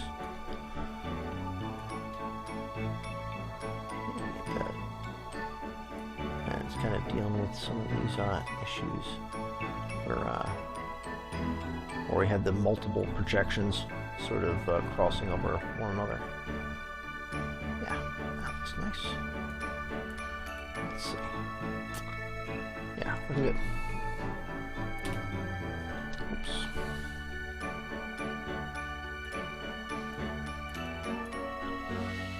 All right, and we'll go in, apply. And at this point, I'm going to collapse this. So merge layer down.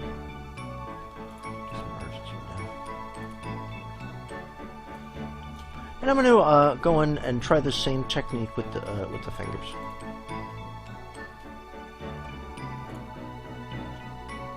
And we'll take a look and see what that looks like compared to how it looked with the projection painting.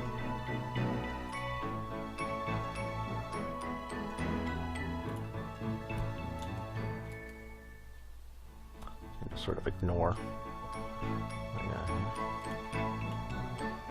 the mesh.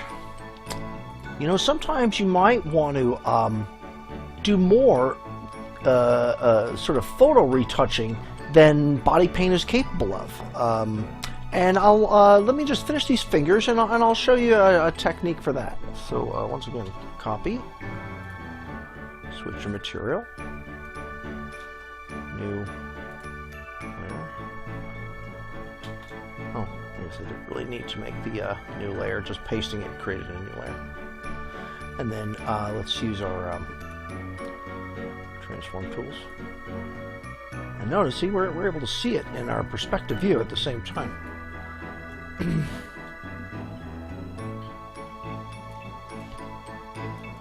And one advantage to not using the perspective, or rather the projection painting, is see I can transform my view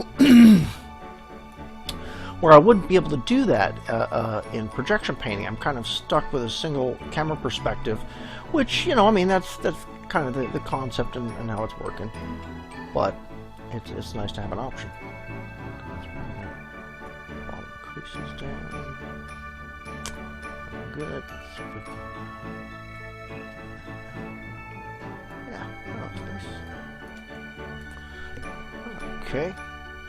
And apply. And then I'm gonna merge down and merge down. All right, let's do another finger.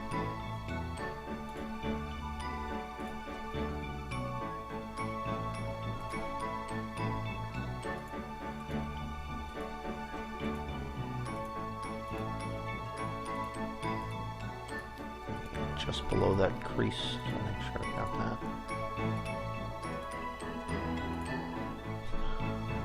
Copy, and switch our material. If you were working with two monitors, you could certainly open up an additional UV panel and just have both materials open at once. All right, and let's paste. Transform, and let's bring this up to size.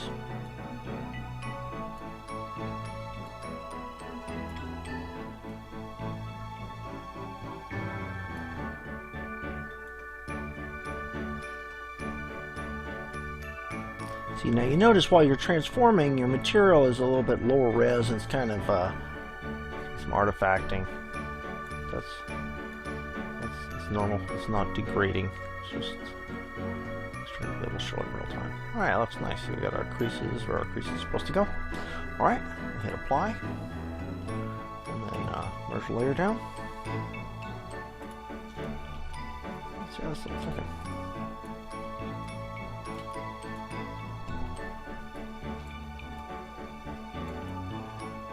Yeah, pretty nice so far.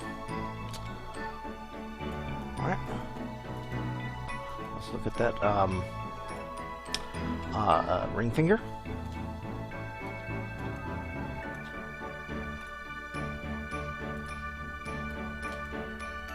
Alright, let's get a selection to capture.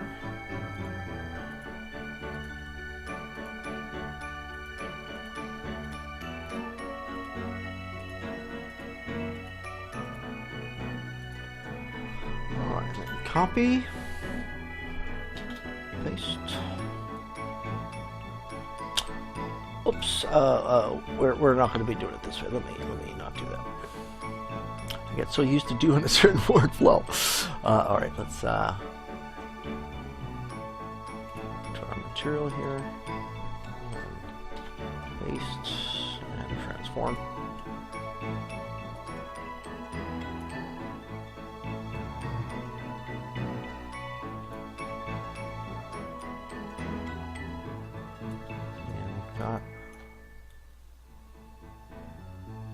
Just take a look at it in the perspective view, and apply, merge down.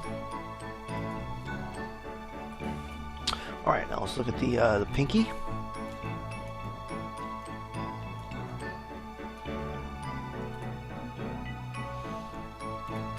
Look at our reference image. Our selection tool.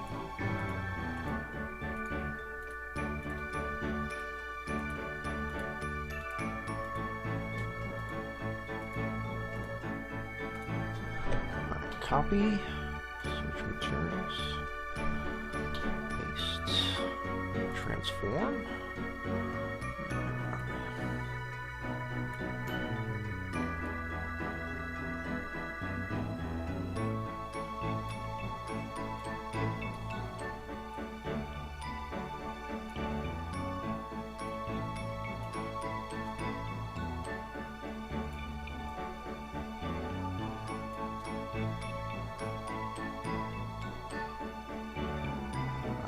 Good.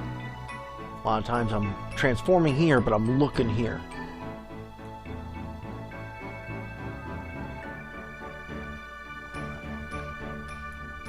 All right, apply. And layer down. Okay. Let's. I think we're starting ready to just start blending out some of this weirdness. I'll tell you the truth. Some of this stuff on the back of the hand will really be easy if we just do the same technique that we did here.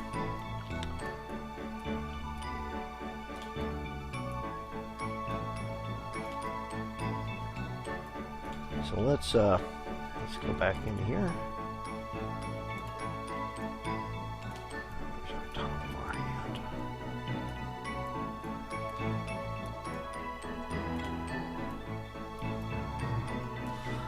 Okay, these are not looking too bad, but the forefinger and the middle finger are ones I think I really need it.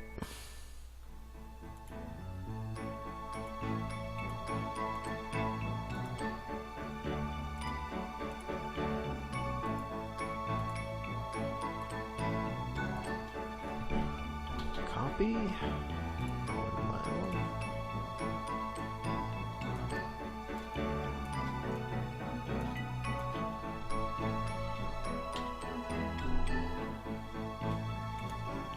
Transform gizmo. I guess you may be able to see it. Jeez. Okay, somehow we've got some kind of weirdness here. I'll just go back.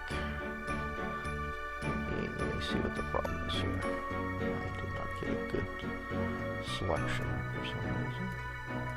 Okay. Copy.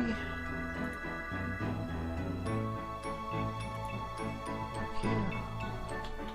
Paste. Ah, there we go. There we go. That is what we should be seeing.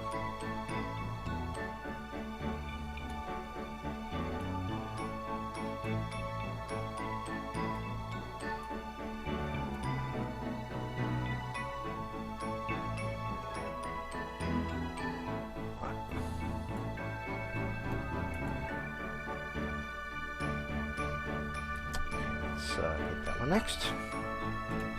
Apply. This.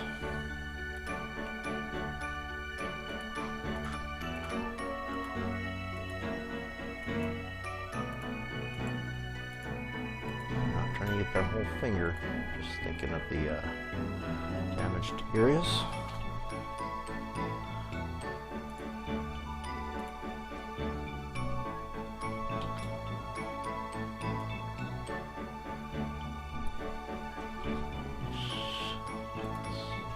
Transform.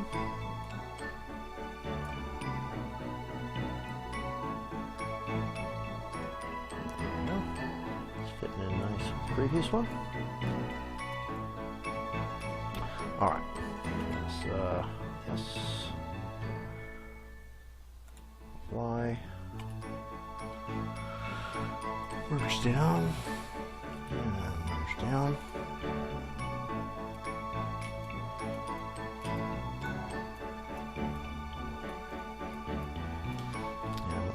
Just the back of the hand. Could also use a nice projection.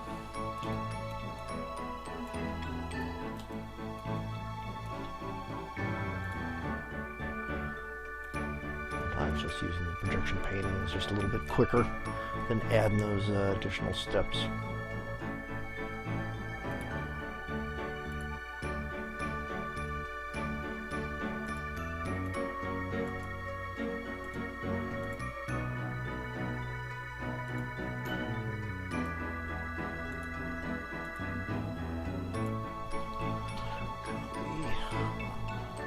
sure you have projection paint turned on.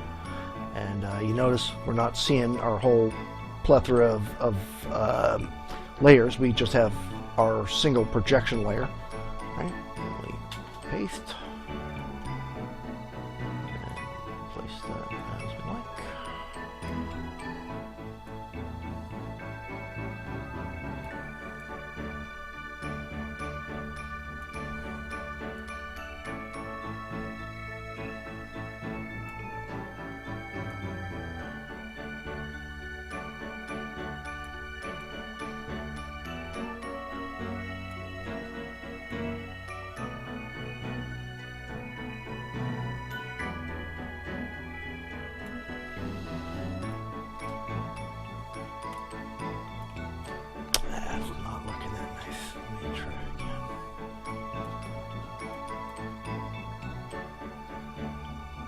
Let's try maybe this hand. That one looked a little bit too dark.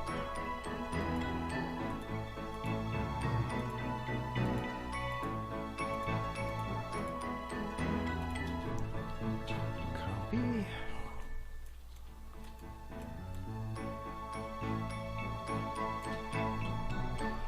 Paste.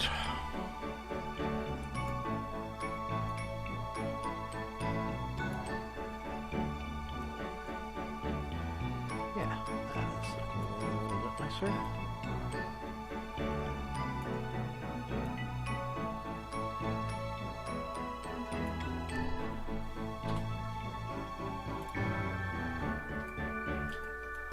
Alright. And now let's deselect this. Alright, so now I want to start cleaning up these edges. I think we've gone probably about as far as we're going to with the projection painting, because you can see when we do it, even with our feathered edges, we'll end up getting these sort of artifacts at the edge. But the main place we end up with some kind of weird artifacts are let's turn this off first. Is where our islands are meeting here. So that's where we're going to be painting next. And you'll notice that it's hard to sort of get into some of those areas. So what we're going to be doing is we'll hide some of the mesh to give us easier access to some of these little hidden areas. All right, hold on. We'll be ready to do that in just a minute or so.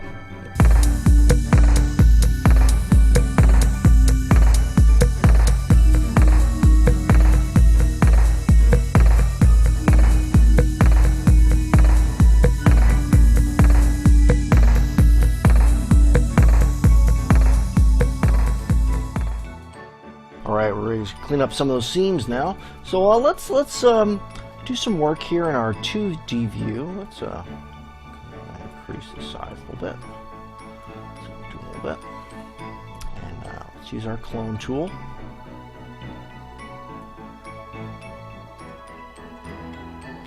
And first I'd like to sort of get rid of some of these artifacts. Where I'm not going to worry about the edges at this particular point, but let's work on getting those guys here.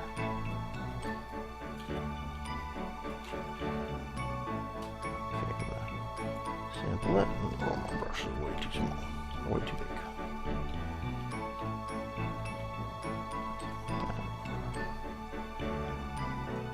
Good.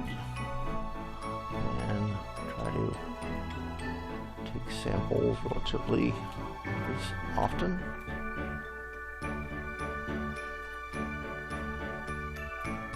Alright, good.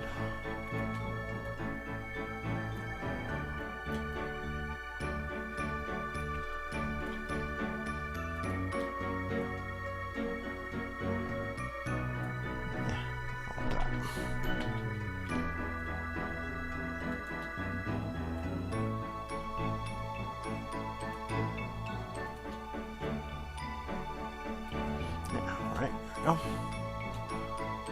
there's a little weird.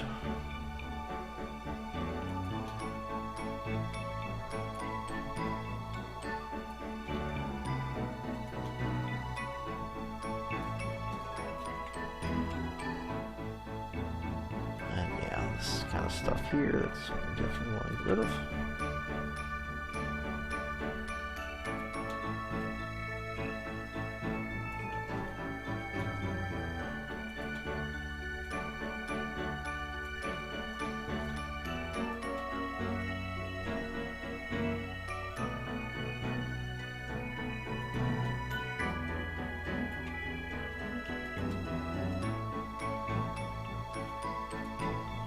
Good.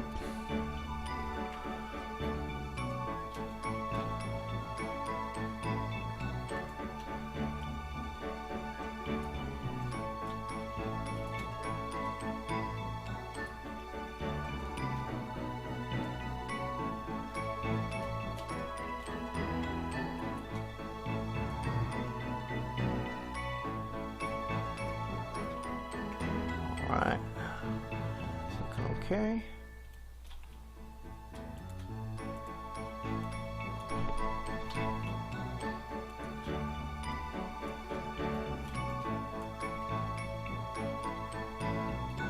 See, I'm not worrying about the stuff outside the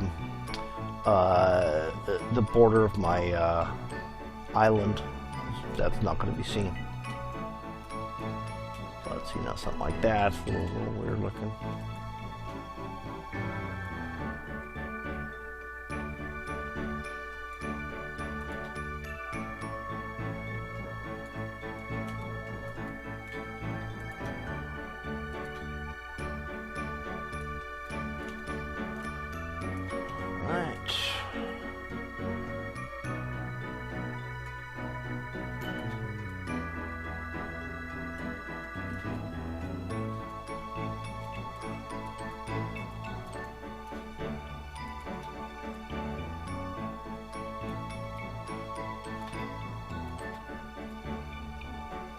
Oops.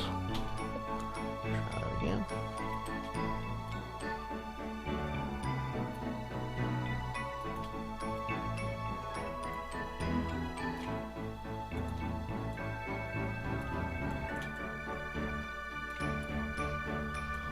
All right. This is little artifacts in the middle area. Let's try over here. Got a couple here and there. We could do some repairs on. Right there.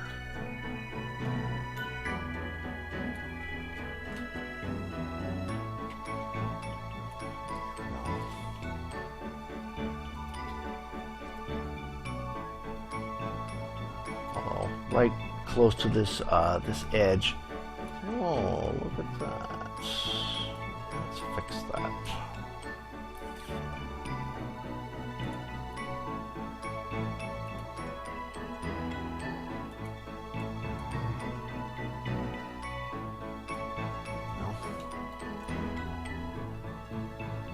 Deal, but should be right.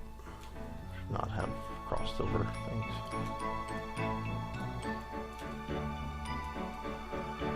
All right. These fingers.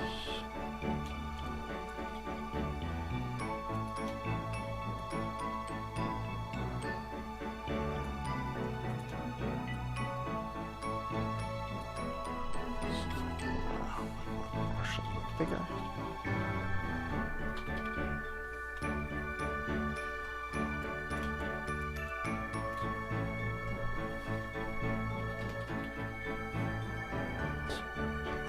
Size.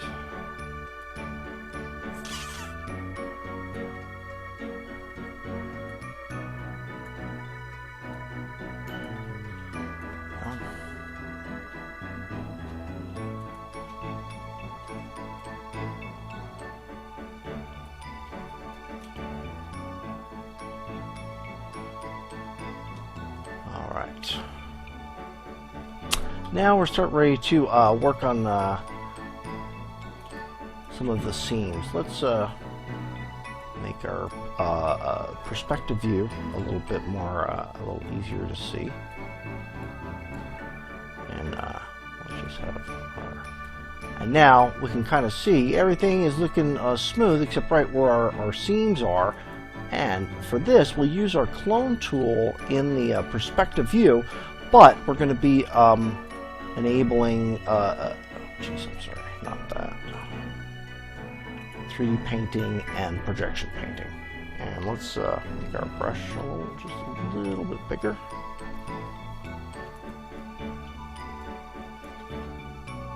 And once again, sample it. And remember, keep sampling. So you don't end up with too predictable patterns. And again, try and grab similar. Oops. Different angle, I think, for that. A little closer.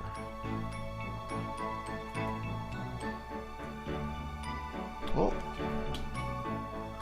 Let's try that again.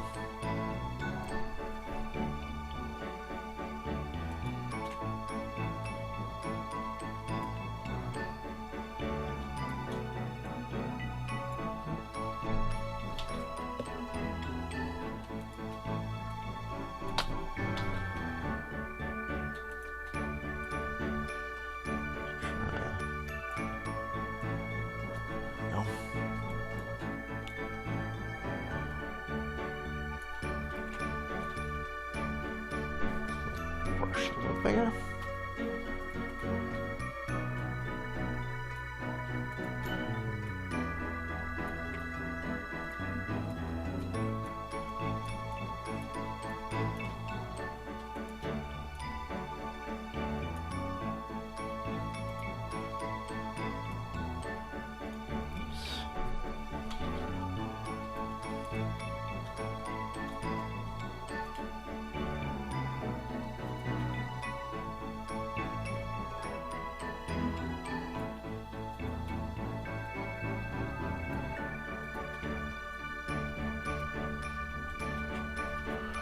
And sometimes if you get some weird little artifacting like that, also just go back in with the blur tool.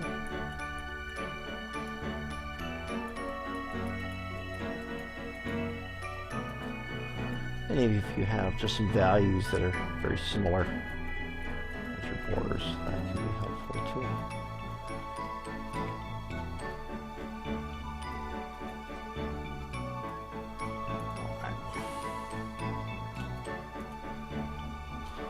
Back with our clone brush too.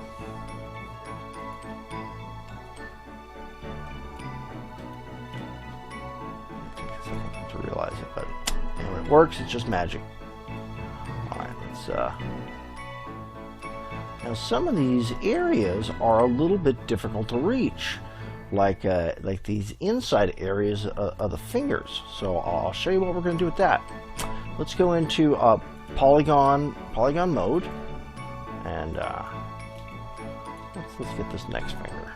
So I have selected elements off, and basically we're just going to select this whole finger. If I want to kind of hit a little bit of the lower area. Too much though. What do we got here? Alright, looking good. And then we'll go to select geometry, and we'll say hide unselected. And now let's just go back to object level. So now we can have, oh, looks like I was missing an right there. Let's go back, unhide all. And then let's fix that. Add to that selection. And then hide selected, or just the opposite actually. Hide unselected. Alright. Now go back to object level, and let's see what we can do about fixing up these scenes here. Okay, I got my clone brush selected. I got 3D painting and projection painting enabled. I'll sample. And it's just like that.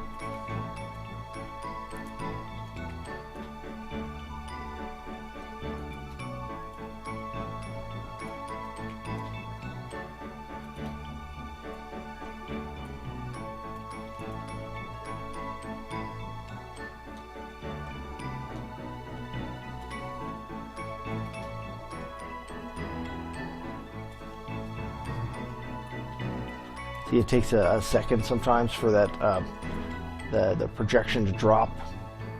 By drop, I mean enable the last movement you made. All right, let's see what we can do to average this out a little bit. Now we're getting some artifact in there. Let's make our brush a bit thinner.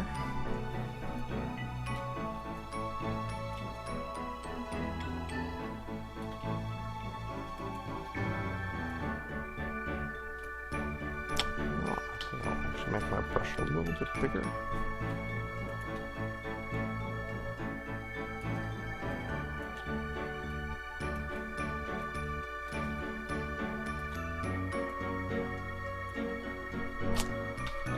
If you take your sample too close to that edge, it's not gonna get nice results. Let's try just a little bit.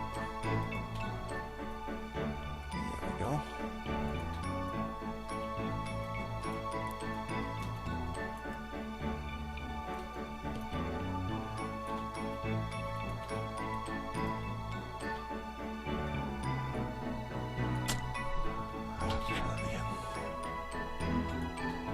Is I took a sample and then moved it, which in the projection mode is not going to fly.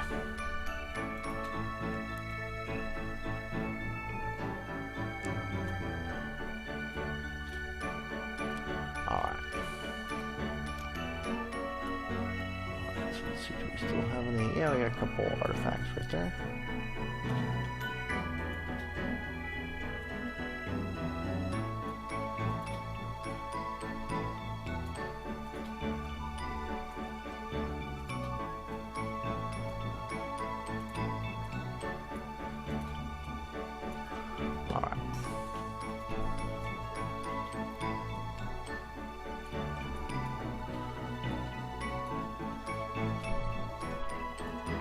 Alright, I think this finger's let's look.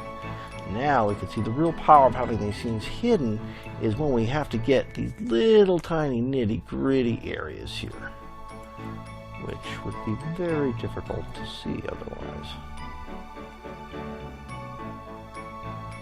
Just fade magically away.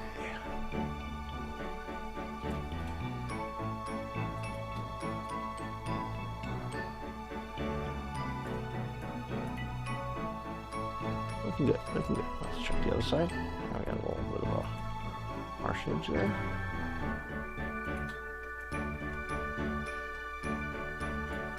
Nope.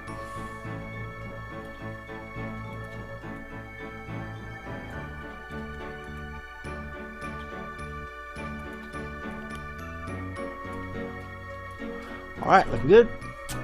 Back to polygon. And then geometry polygon. And unhide all. And let's move on to our ring finger.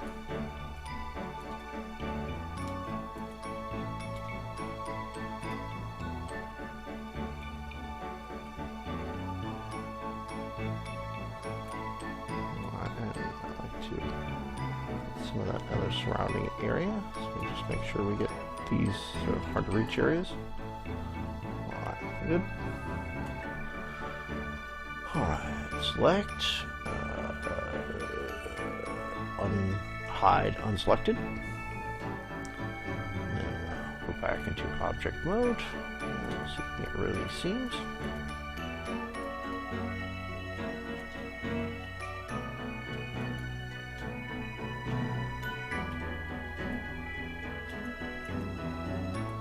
Turn our 3D and projection painting back on.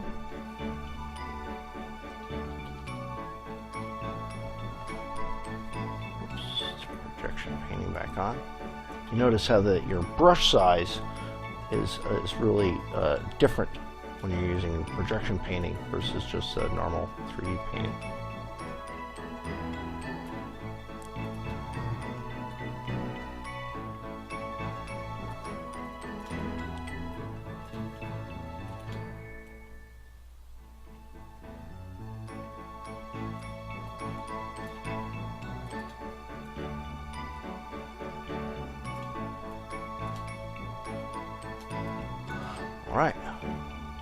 Good. No seams there. Just gonna do the same thing over here.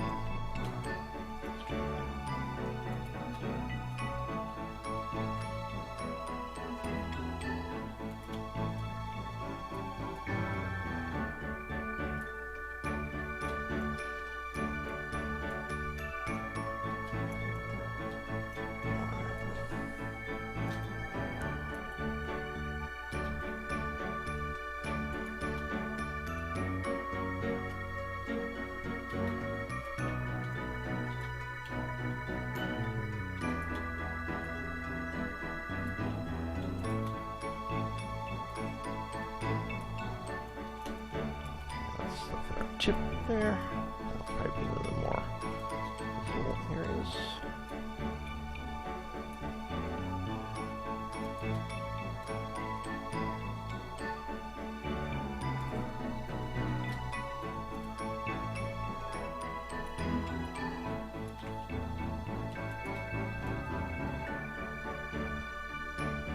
Alright.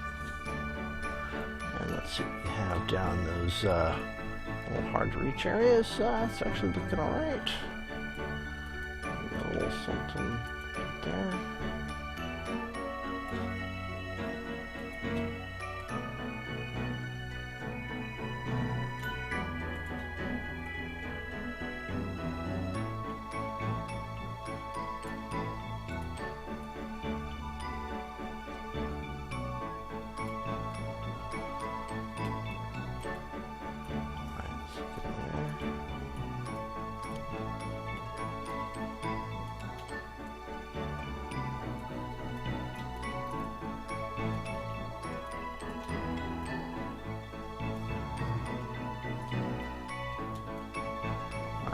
Good. Okay. Let's go and make everything visible.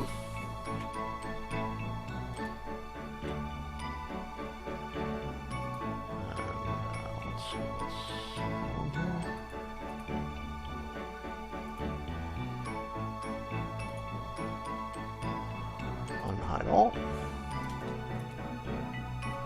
Now let's look at that pinky.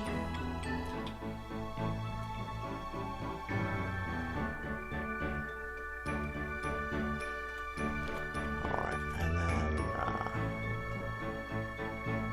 then selected. Come back to object mode.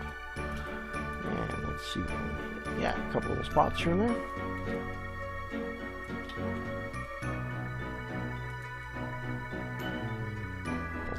Options selected.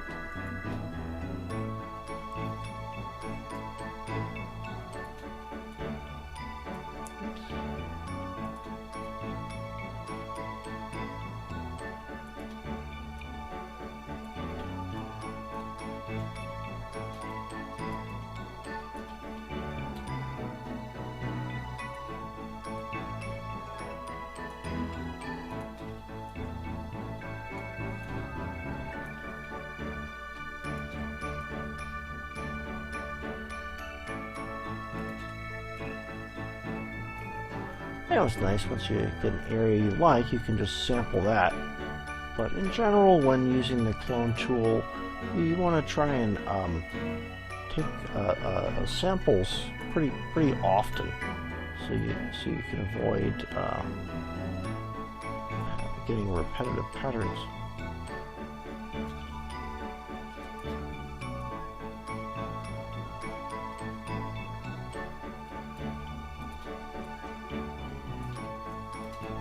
So, you know, for instance, in Photoshop, you can have multiple samples that you're sort of maintaining at the same time. But C4D just has the traditional method of cloning.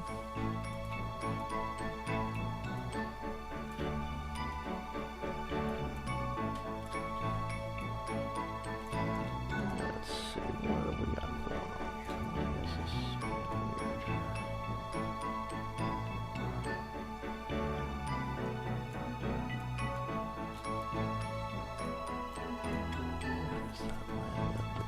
Oh, we have some problems with our UV coordinates here. We got a couple of polygons missing. All right, well let's see if we can repair that right now. Sometimes these things get past you. All right, let's go here and unhide all.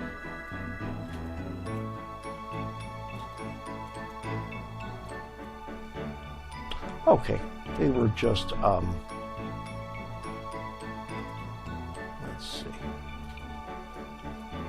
Are they still smoothed? Let's try this again. Alright, let's just isolate that finger again.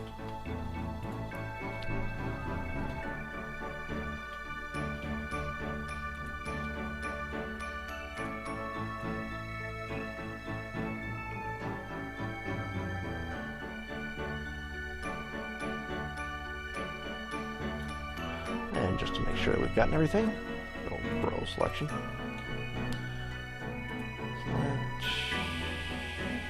Alright, unselected. Alright, back to object mode. And now, let's see how we're doing now. Yeah, now I don't see any missing polygons on our mapping coordinates on either side. Alright.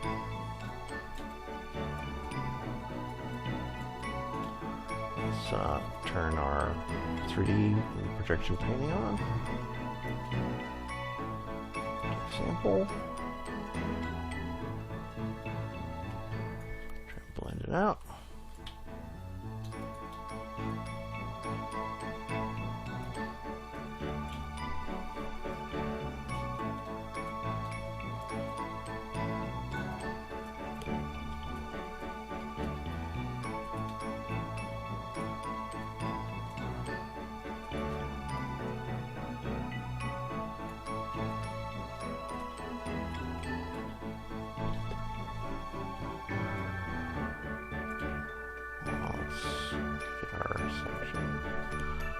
Closer. There we go.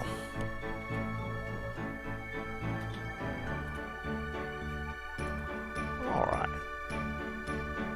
Well, yeah, looks like we're our skin is kind of getting there. So let's see what we've got so far.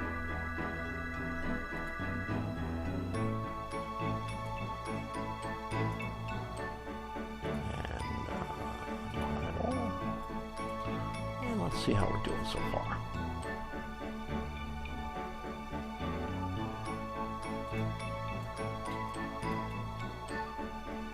All right, our skin texture is looking good in terms of all of our seams and artifacts. All right, so our next step is we're going to be putting a bunch of tattoos on this guy. We'll probably do a little bit more work on the skin color, but our next major step is going to be putting tattoos all over this guy. All right, hold on, and the fun's going to be starting.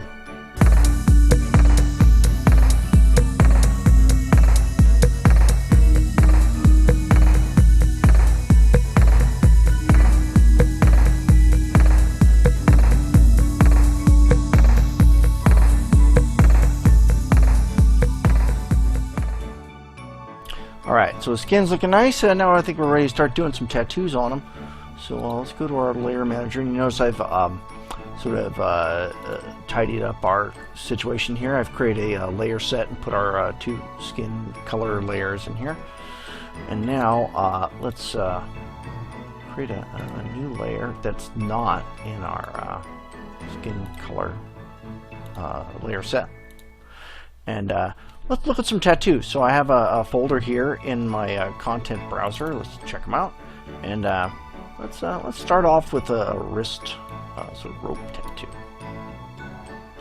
So first thing I want to do is edit it a little bit. And as you can see, I've got a selection going on here. So just copy, and then we'll go into our material here. And make sure that I have some new layer selected, and just paste. Now let's call this rope.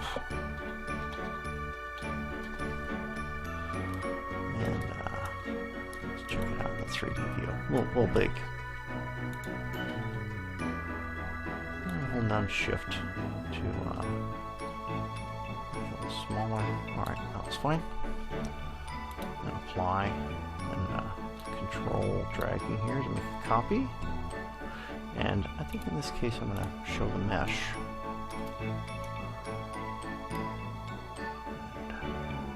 Kind of make it a little easier to line things up.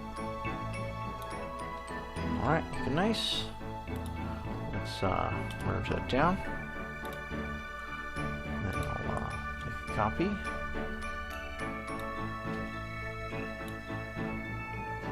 Let's try to pull that. Looks good just like that. Yeah. Okay, merge down. And now let's see what we can do to make it look nice with the join. So that's really going to be the toughest part. Let's transform this layer first. Make sure that's extending off the edges.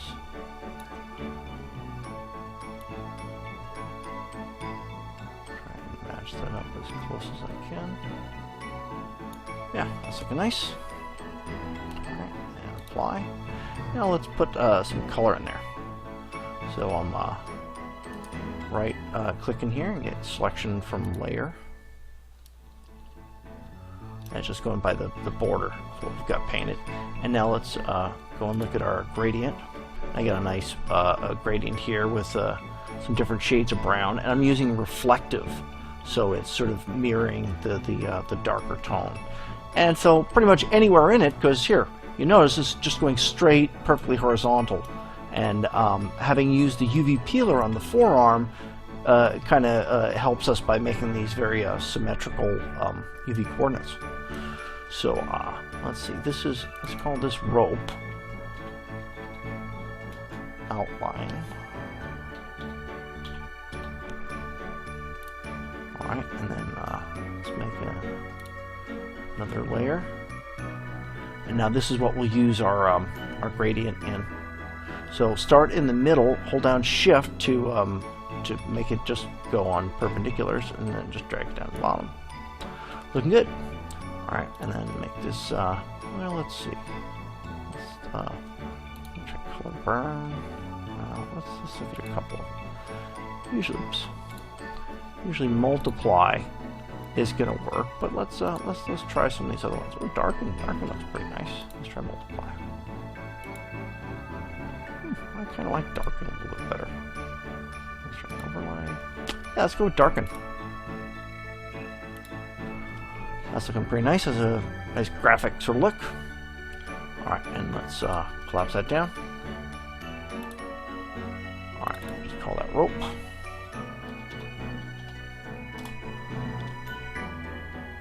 Alright, and now I think it's ready to create a layer set for tattoos. We'll just call that tattoo.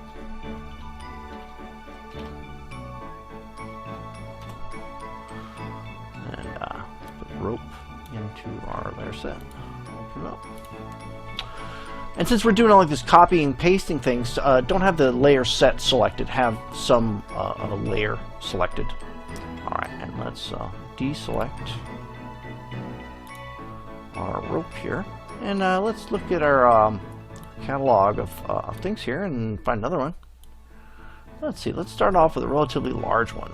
Maybe this ship, or how about maybe this Indian maiden? That's nice. Let's use her. All right, so the first thing is let's turn off our UV mesh. It's a little distracting in this case, and give ourselves a little bit more room to look here. And let's see if we can get a good selection. Let's use our magic wand tool.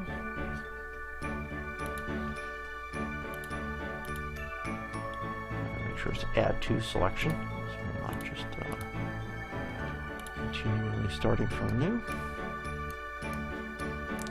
Alright, looking good. Let's see if we can eat up the sky right here. Selection. Oops. So add to selection.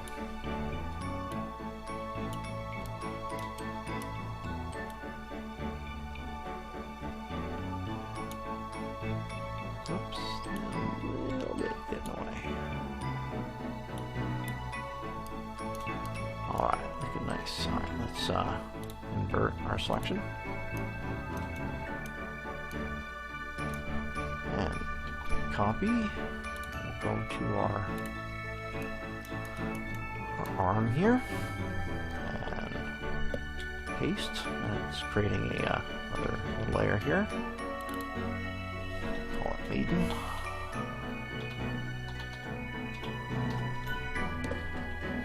And let's see, let's find a nice place to put her.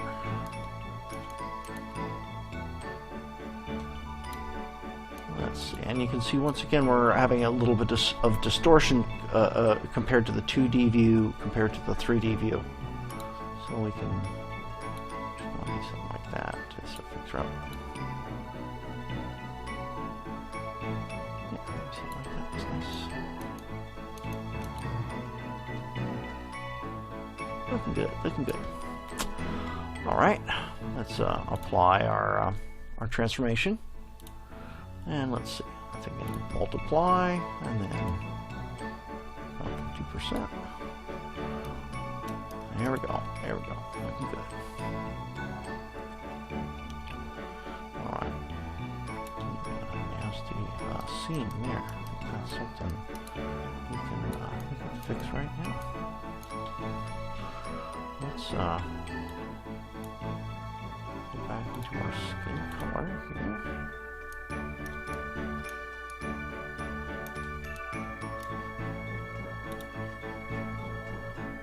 Let's make sure our skin we got. And projection painting. This just right next to it. A smaller brush. See, I pull a little bit farther.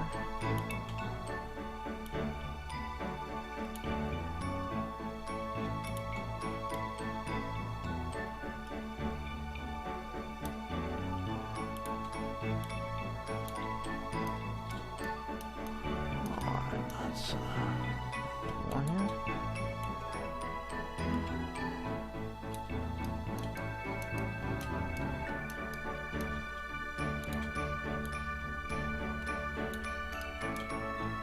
Alright, good.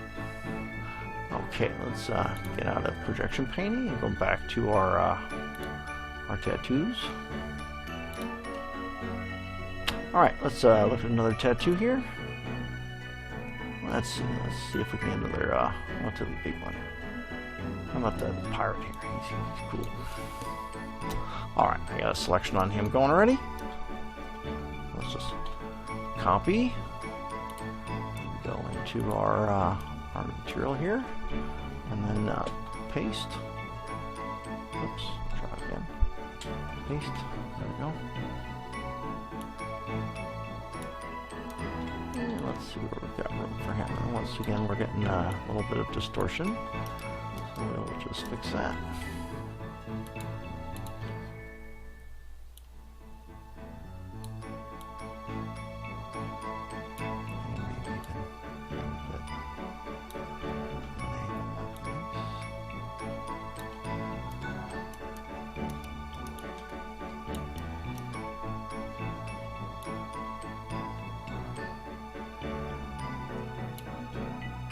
And I noticed that my selection had a little bit of something there, so I think that's a good position for him. Let's say apply.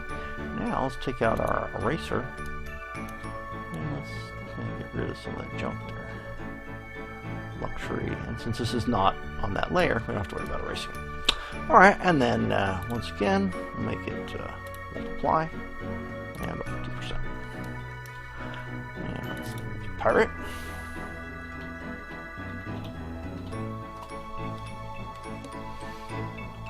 All right, this guy's got a lot of tattoos going now. Let's look through our selection here, and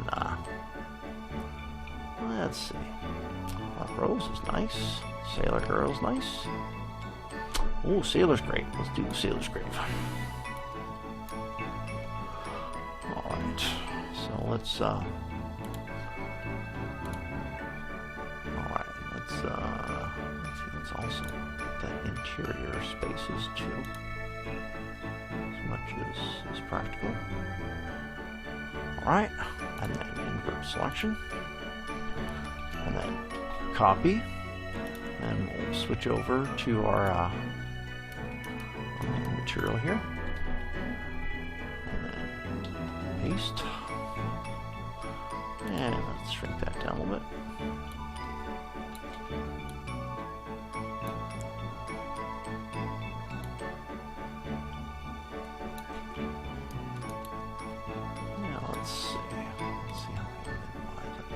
Here you see as we're crossing over, we're losing it there. So we're going to have to use projection painting to fill up these spaces on the sides. Let's see, maybe, you know, maybe this one might be nice for the back of the hand. Let's take a look at that.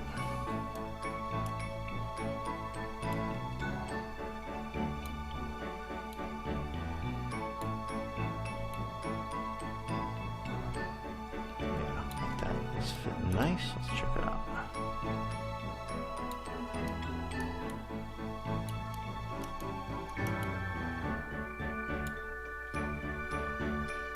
Let's get a little closer if we can. We can avoid too much distortion. It's nice to fill up the space. Alright, looking good. So we will apply. It's called grave. And once again, do multiply, and then bring it down to about 50%.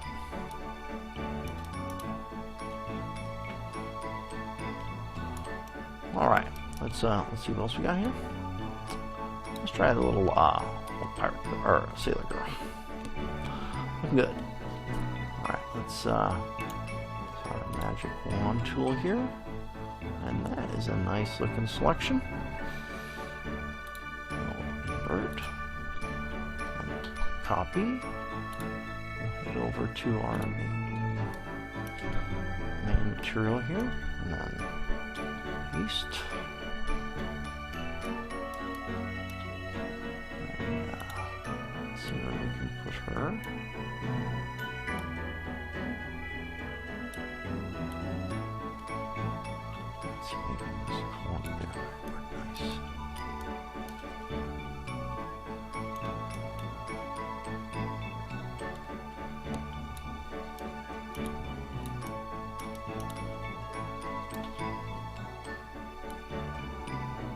And once again, making sure to avoid that the edge. And it's not having to be too distorted. So I'm sort of looking, and now you can see it in this view. This reads right. In this view, it reads wrong. So that means we gotta flip, not flip that back, flip horizontal. Right, because it should read right. Nothing worse than a sailor with a misspelled tattoo. Yeah, maybe we'll try a little bit of. Keep in mind that you know how it looks correctly in the perspective view is what should look right. All right, that's looking nice. Maybe just a little bit lower. Yeah, she's looking good. All right, let's apply, and then we'll name her. I'll just say girl.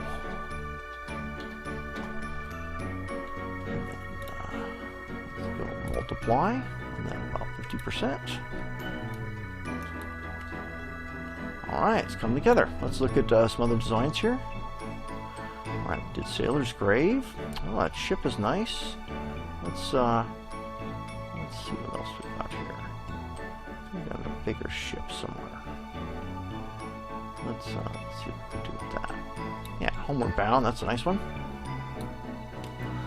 Alright, and I've got a selection here that I'm not really happy with. Let's deselect, and let's see what we can do here.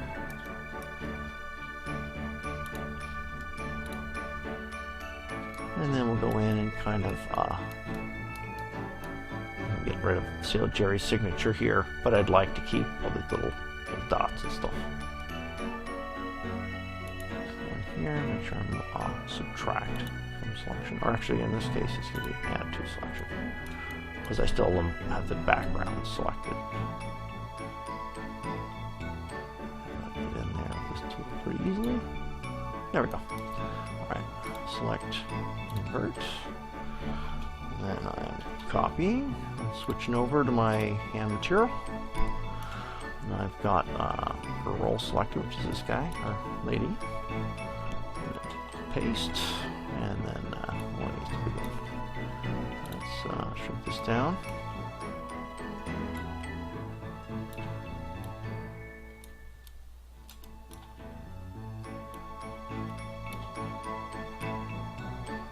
Alright, well, this is taking a lot of space.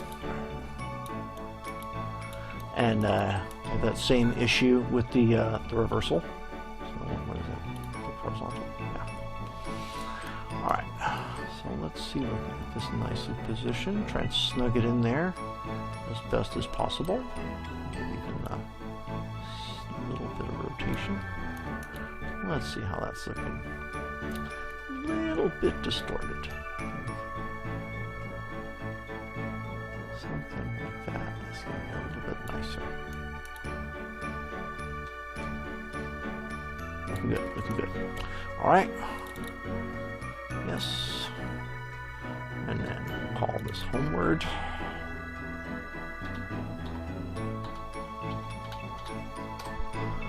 And then multiply. And about 50%.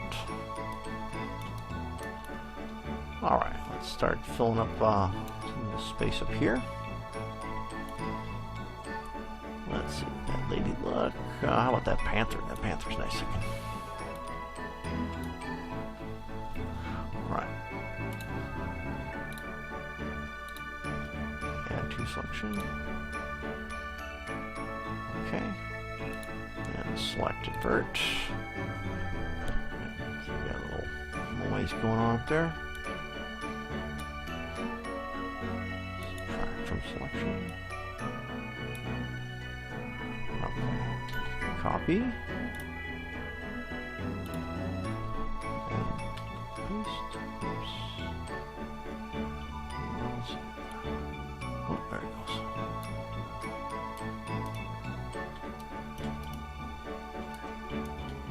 Oh, some hit all buttons there.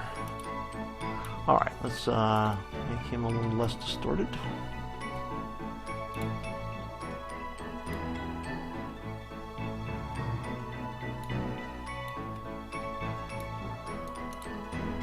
Let's see.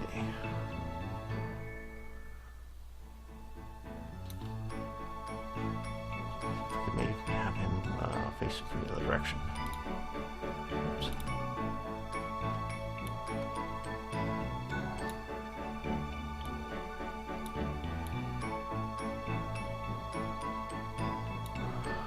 Let's see.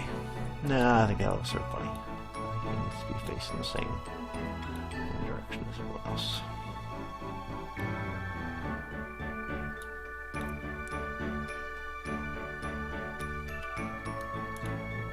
Alright, let's see if we can get some distortion here. You know, also we can try some of these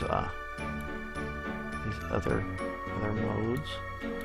See what that ends up looking like. Well, that's still not looking nice. Let's just try back shear.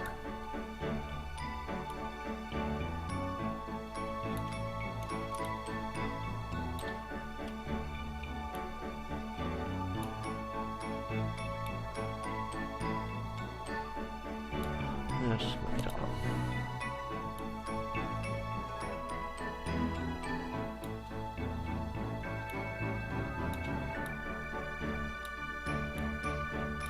Yeah, that looks nice. Fits in there nicely. And let's name it Panther.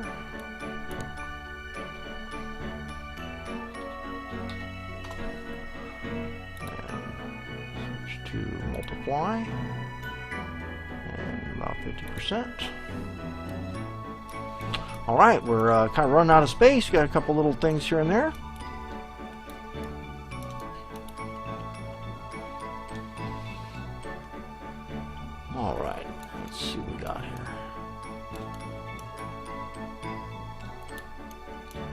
Let's see if we can find a little one that can fit right there.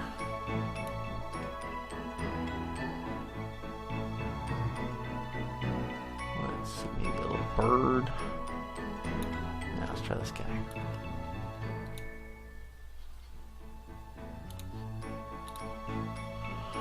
Right.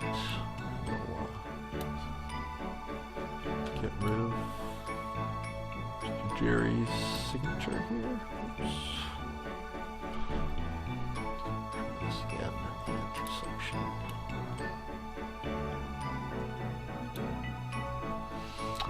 Alright, and then invert selection.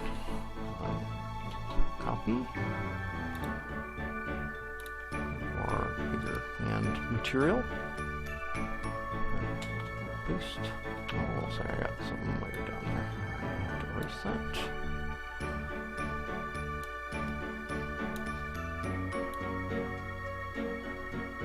Select it and delete.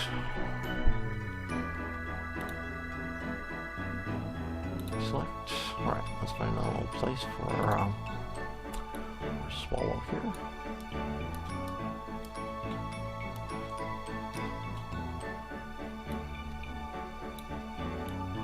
Let's see, space right there. What's this?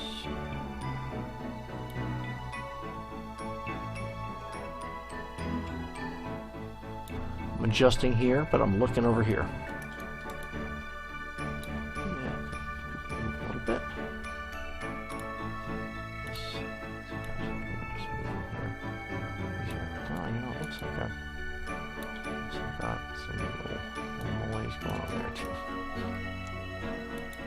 Same thing. Make a rectangular selection and delete. Looks like I have a lot of feathering going on with that. Let's try that again. Alright. And deselect. God, that's still there. I had too much feathering going on. I did that. Alright, there we go. Select, and now let's call this swallow.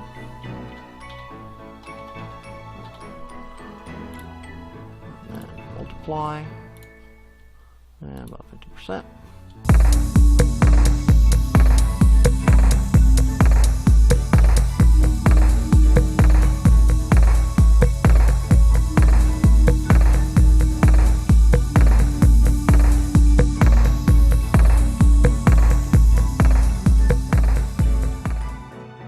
Alright, so his tattoos are looking nice. Let's see what we can do to sort of put the finishing touches on him with some custom brushes. So I'm thinking particularly this area where the two edges of this forearm island are meeting. I think he needs to have been an alligator handler in some of his previous years and needs a big scar in that area.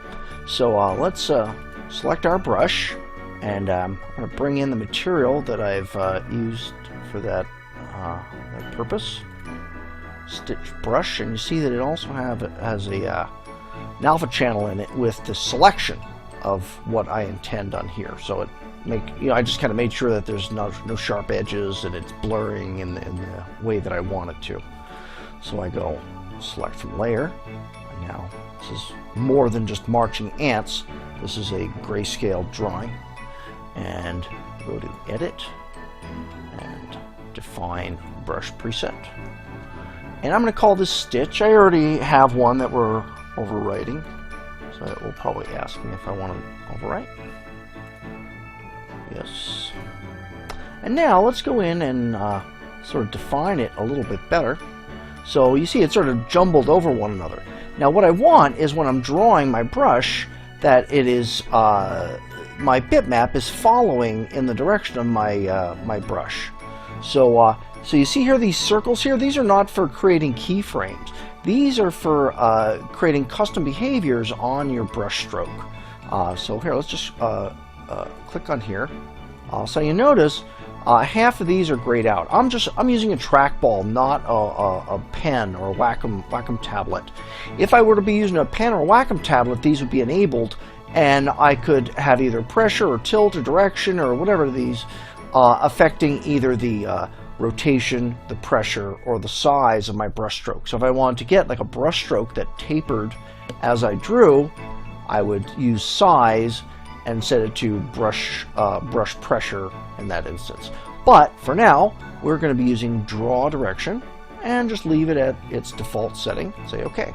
And now you can see already that my brush is perpendicular to the direction of my brush stroke. So here, let's make it a little bit smaller and a bit more spaced out.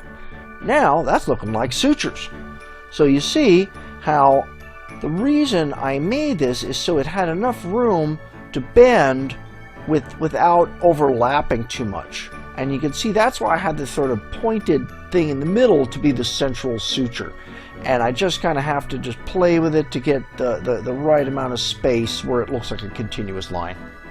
All right, so let's give it a try. So now here I just have 3D paint on and not projection painting. Let's deselect this and go back into our arm material and see, like, and also let's go to our color and make sure we have black. All right. See, now if I just go ahead and just draw across that, look what's going on. It gets sort of wonky where the edge of the UVs are. See, I mean, it's drawing on both sides, but I don't get a sense of continuity with that. So let's turn on projection painting. And actually, let me turn this on. I just want to make sure that... Yeah, also another problem is we need to have a specific layer that we're painting on. We don't want to end up just painting on our background or something. So let's new layer. And let's call this Stitch Black. And we want to make sure that's above our skin color, but it can be below our tattoo color. And yeah, all right, that's a good place for it. All right, now let's do some more drawing. Let's make sure we can get as much of what we want to draw in our view, because we have to do this in sort of one shot. All right, enable projection painting, and our brush is a different size, so we probably need to adjust it. And let's see, if we need, we can take a couple shots. All right, here I'm sort of spilling over into my size a little bit. Let's try again.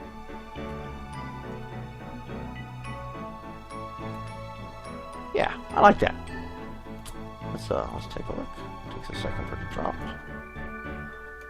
Looking nice. Looking nice. All right. So let's drop that and let's make another layer. Call this Stitch Color.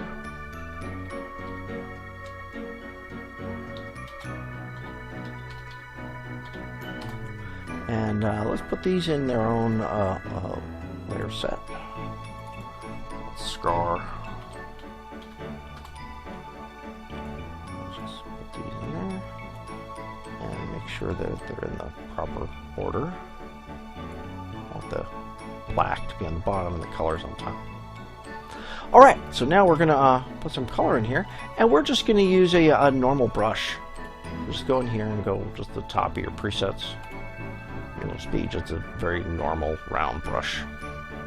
And let's go down to the bottom of our stitches and we'll work our way up. And let's go back into projection painting. Because everything we do now, we want to be using projection painting.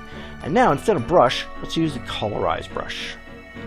And I'm going to pick sort of like a pale blue. Like that. It'll be just fine.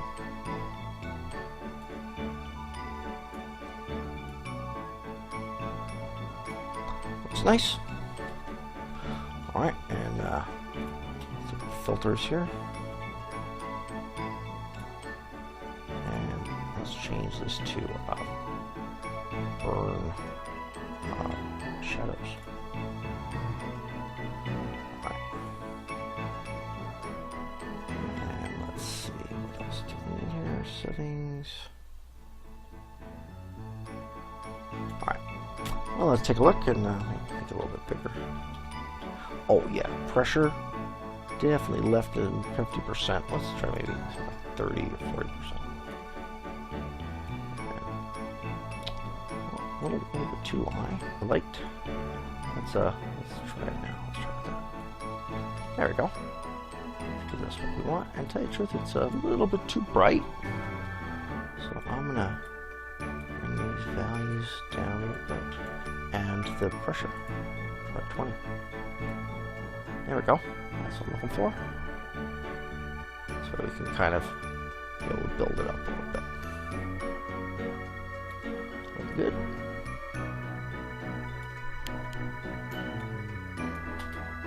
Now, it's going to take a second for it to adjust. Oops, went out of my projection mode. Go back into projection painting.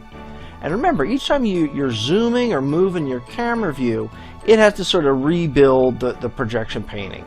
So if it sort of blinks a little bit, you know, that's all right. All right, let's just scribble on this a little bit.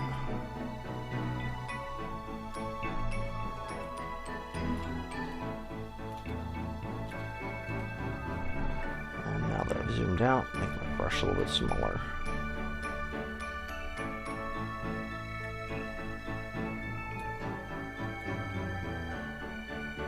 And this is kind of where it, you know, gets a little bit more like real life painting versus painting on a computer. Oops. I keep getting that wrong. I'm looking at my screen instead of my keyboard. Okay. That's the name of the 3D painting.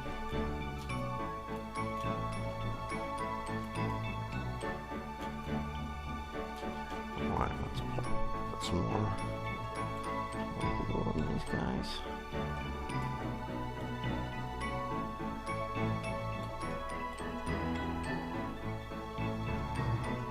So we're still keeping the shading.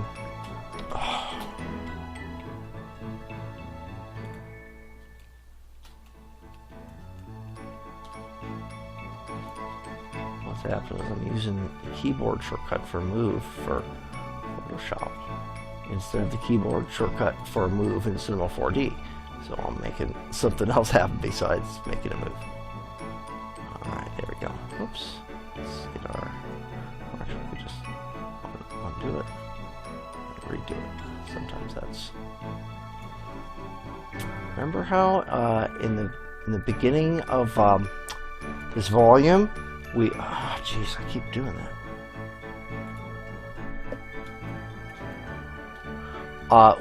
We adjusted our level of undos and preferences.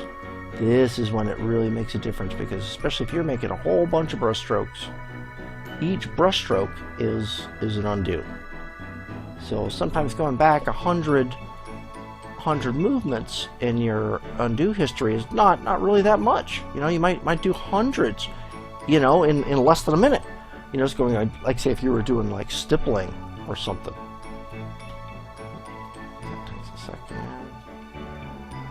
Alright, it's in there.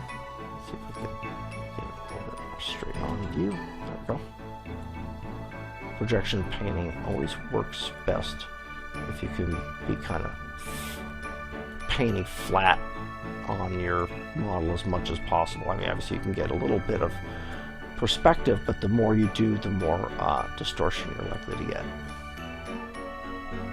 Which sometimes can be useful, but just know that that is a characteristic of it.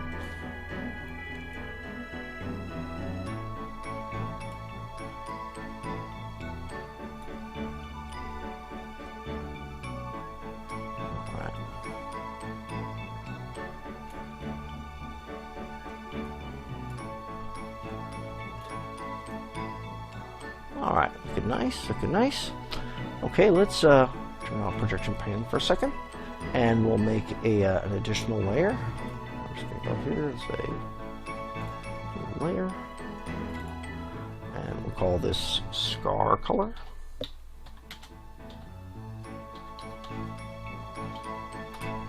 And I want to make sure that is below stitch color.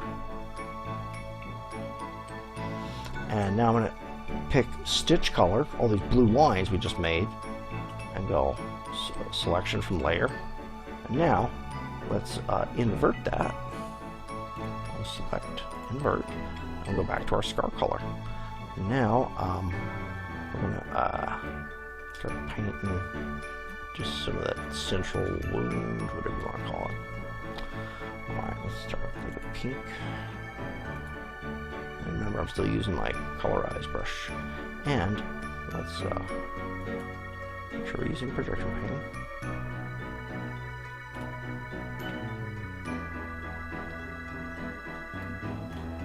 Let's see, I hope it's still seeing our selection.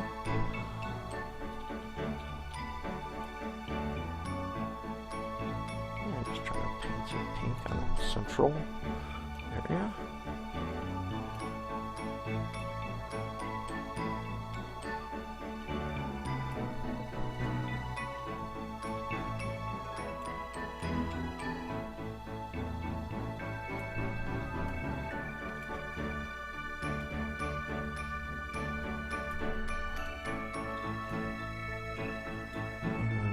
Going, just move a little bit,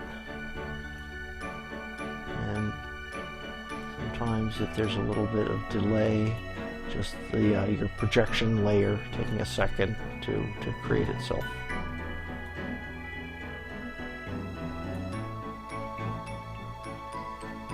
All right, let's turn this off.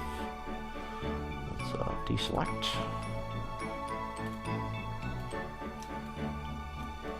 Alright. There's our scar, looking good. And I think I'm gonna maybe bring some of the opacity down on this guy. Maybe let's see if we can try and multiply, see what that's looking like.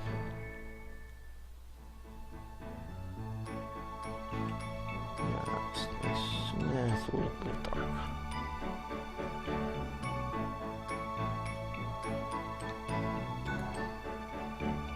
Let's try something lighter. The screen is kind of nice.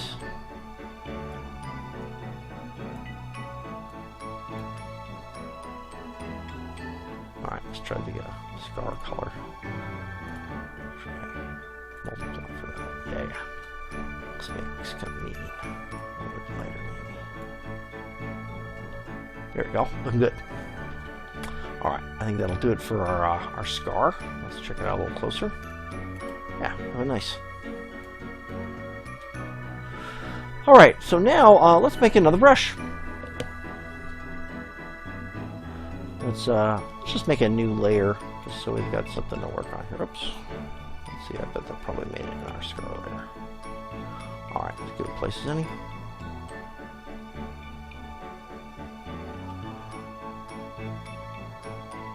So I'm going to choose my custom shape tool, and let's see, by default it's set to circle, it's set to star, and then we want to create what sort of star we want. We want 5-sided star. Oops. Alright, let's try just the default shape.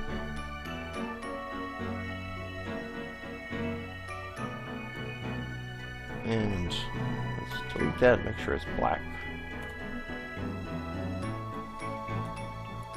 And making these brush presets is really just best. Let's just have black, black, black. There we go. And then selection from layer. Edit. Define brush preset. And we'll call this star.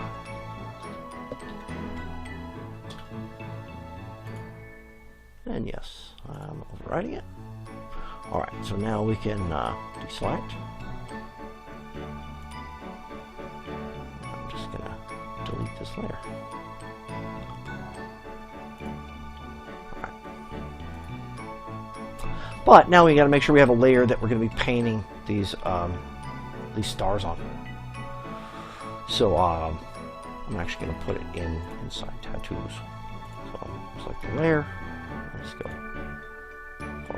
Stars.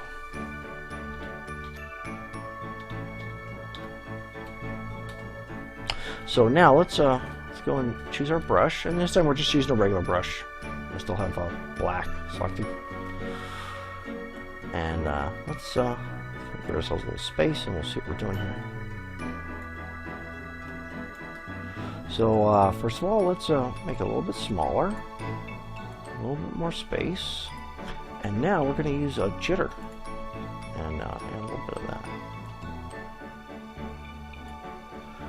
And now let's go under size and add some randomness, and let's maybe have it 50% to 100%. Let's not have it as small as 0%. Okay, and under rotation, also some randomness, and once again, not really too over the top, just a little bit.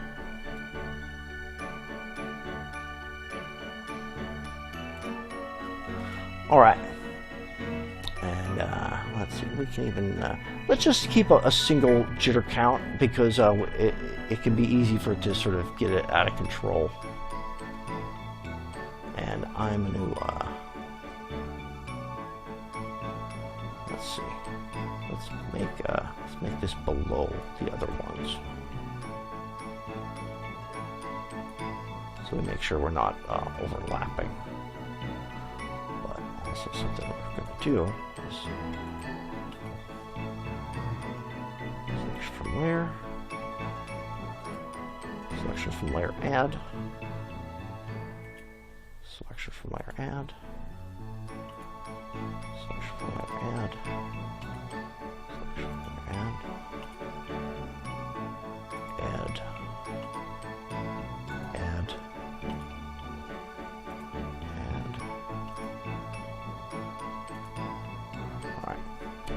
And now we've we're going to make sure we're not going to be drawing. Since our tattoos have some transparency to them, we don't want to draw behind them and see these sort of things crossing over them. And now we'll just reverse our selection, and let's make sure that we have our stars layer selected, not rope. And now let's draw some stars. I'll actually make this a little portion smaller. Oh, I think they need more spacing. Kind of a little bit too close. Let's try that.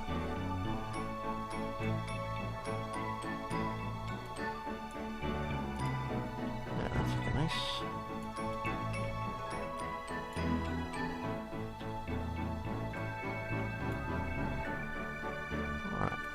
Let's try a little bit in this view too. It doesn't draw it's not supposed to.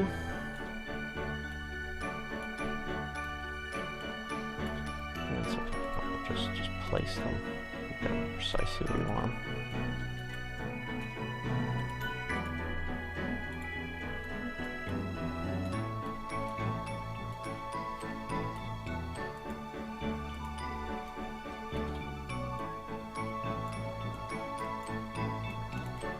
Alright, and there's some that might be a little bit too close that we might need to go in and sort of clean up.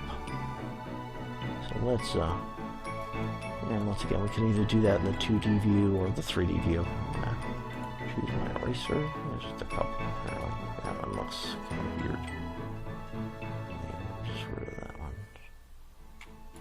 Let's make this eraser a little bigger. Brushing in, like that. Let's get that eraser, and a couple of other ones are crowded. Yeah. See these ones on the edge, they're good. That one's okay there, I think. This one's a little crowded. At least I don't like those double ones. Let's just go back. Push. No.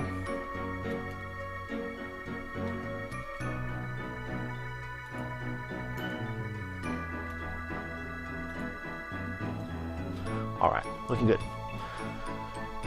So, now of course we got to bring them to the same kind of level of opacity and stuff as the other ones. Let's deselect.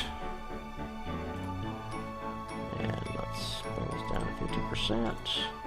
And make it multiply. And there we go. Got a nice looking old school type sleeve. This guy must have been a carny worker, or a biker, or some person of ill repute. So I hope you found this interesting, and hopefully this will help in your arsenal of tools for building textures. You know, in a way, you might need to go into Photoshop a little bit, but really not too much. All of Photoshop's basic tools are here, and certainly a lot that are not. Well, I hope you have found this informative, and we'll see you on the next volume.